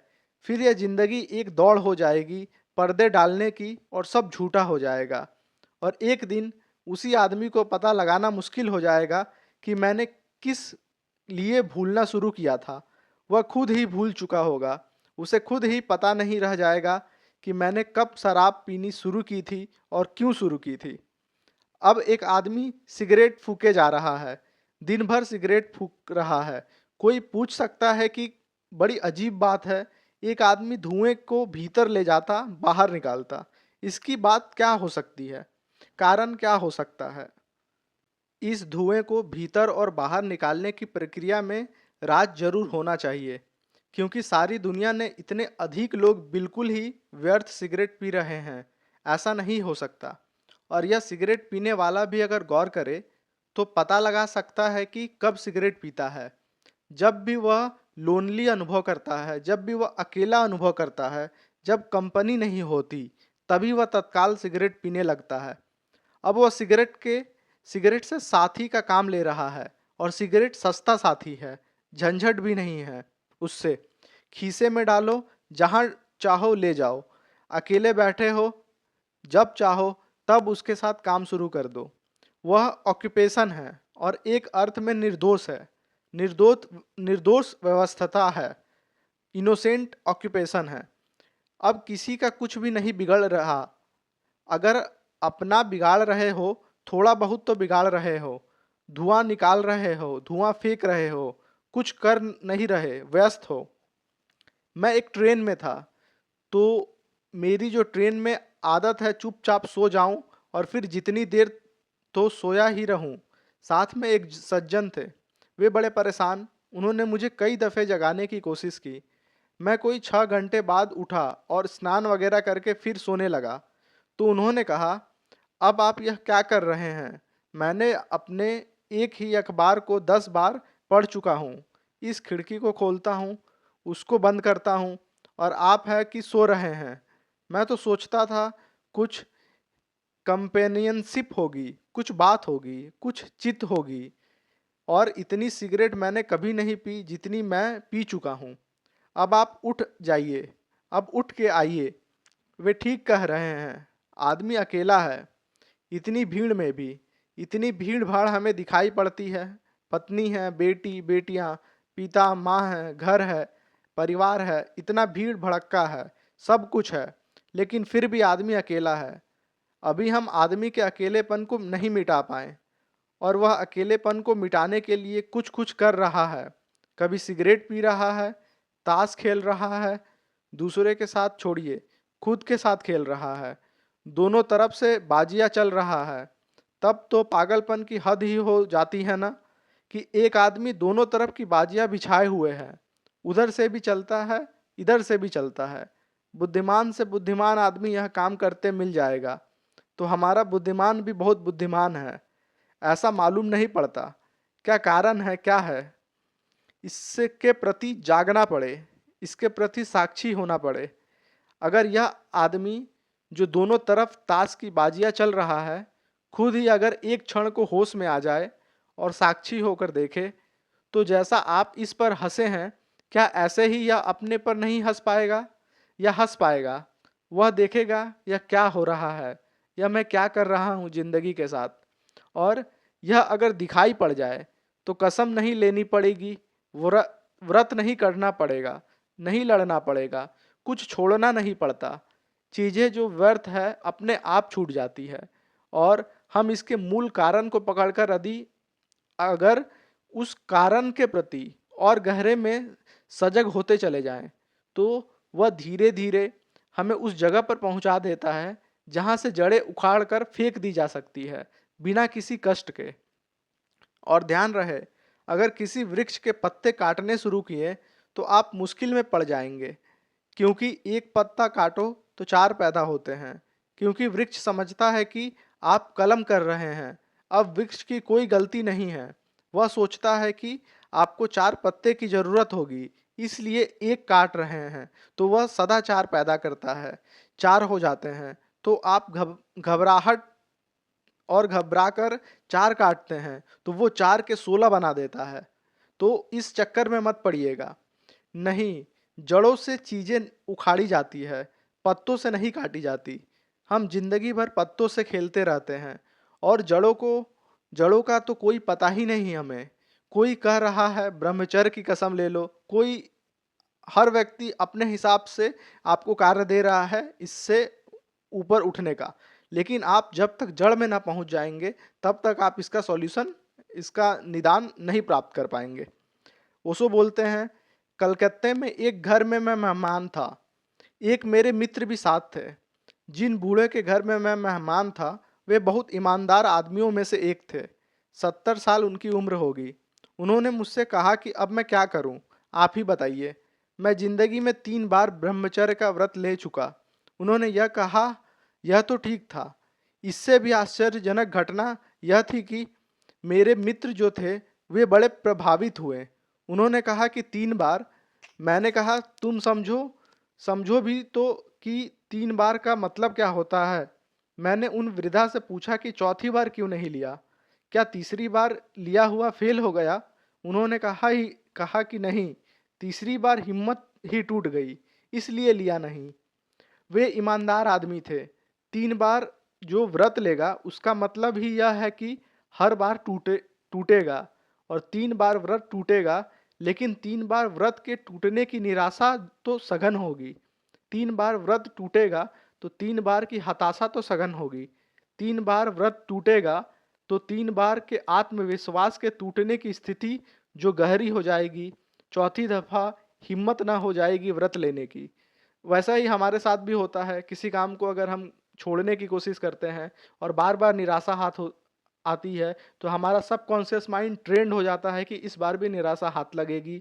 वो आत्मविश्वास खो जाता है। आगे ओशो कहते हैं, तो मैंने उनसे कहा कि जिस साधु ने आपको यह व्रत दिलवाया है वह आपका दुश्मन था। आप समझे कि मित्र है। उसने आपकी हिम्मत ही तोड़ दी। अब 70 साल की उम्र में भी ब्रह्मचर्य का व्रत लेने की हिम्मत नहीं है आप में अब। पर कारण क्या है?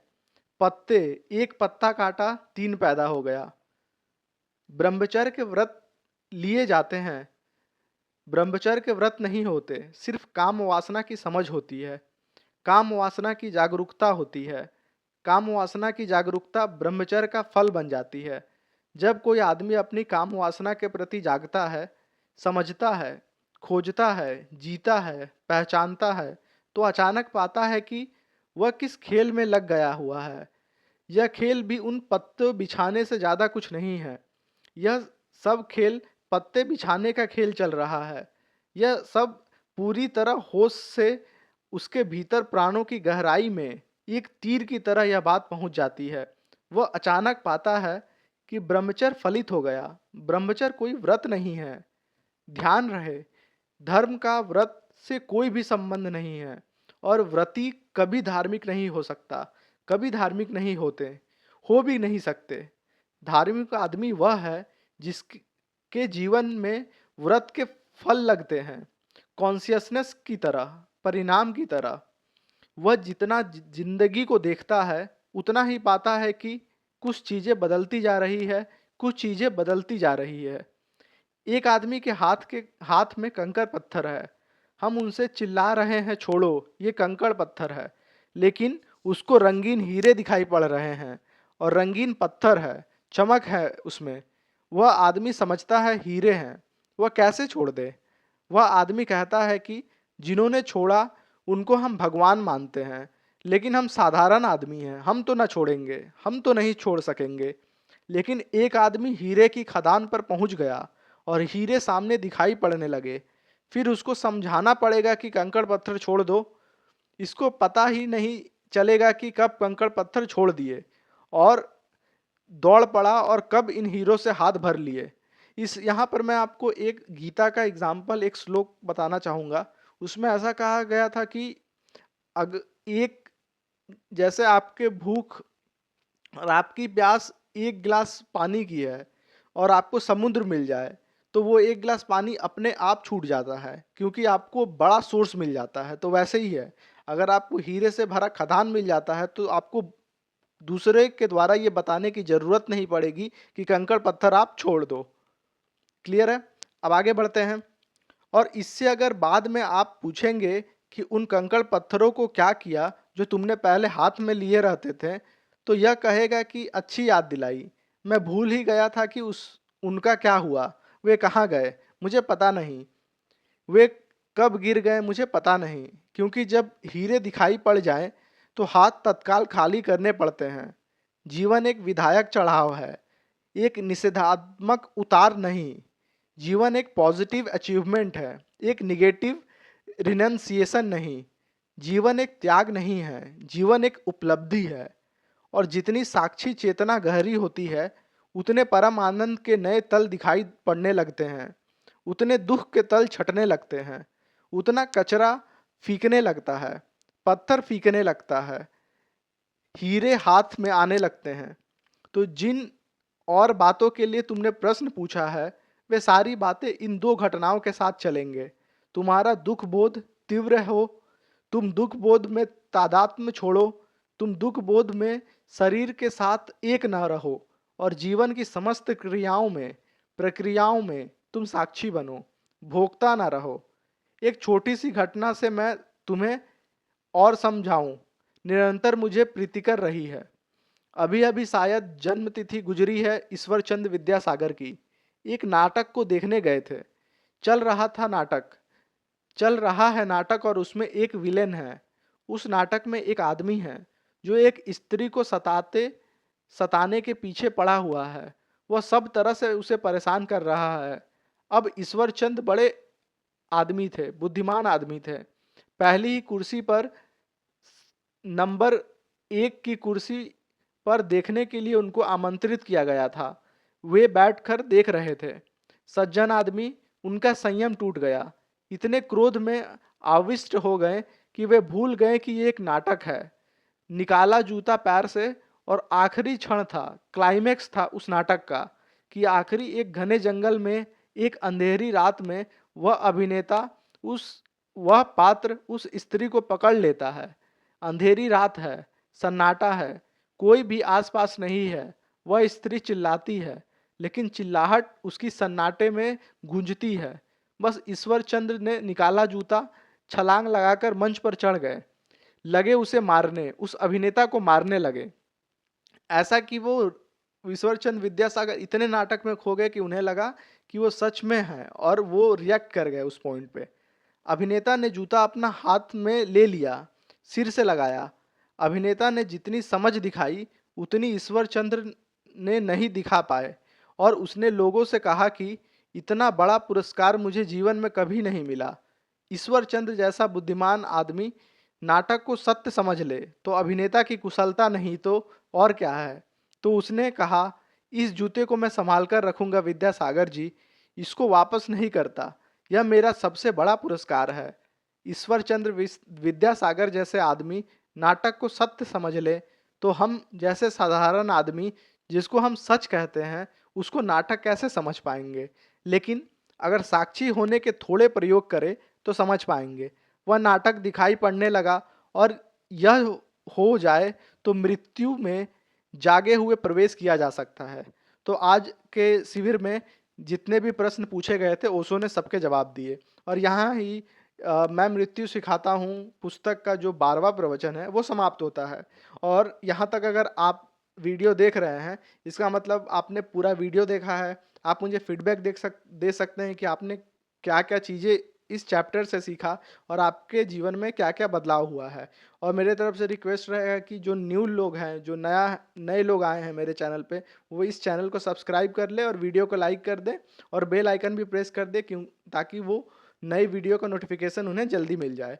और साथ में ये वीडियो आप शेयर भी कर सकते हैं उन लोगों तक जो लोग स्पिरिचुअलिटी के पाथ पे या जो लोग हल्का फिलॉसफी के पाथ पे आगे बढ़ना चाहते हैं। तो आज मैं यहीं अपने वक्तव्य को विराम देता हूँ। सबका जीवन मंगलमय हो।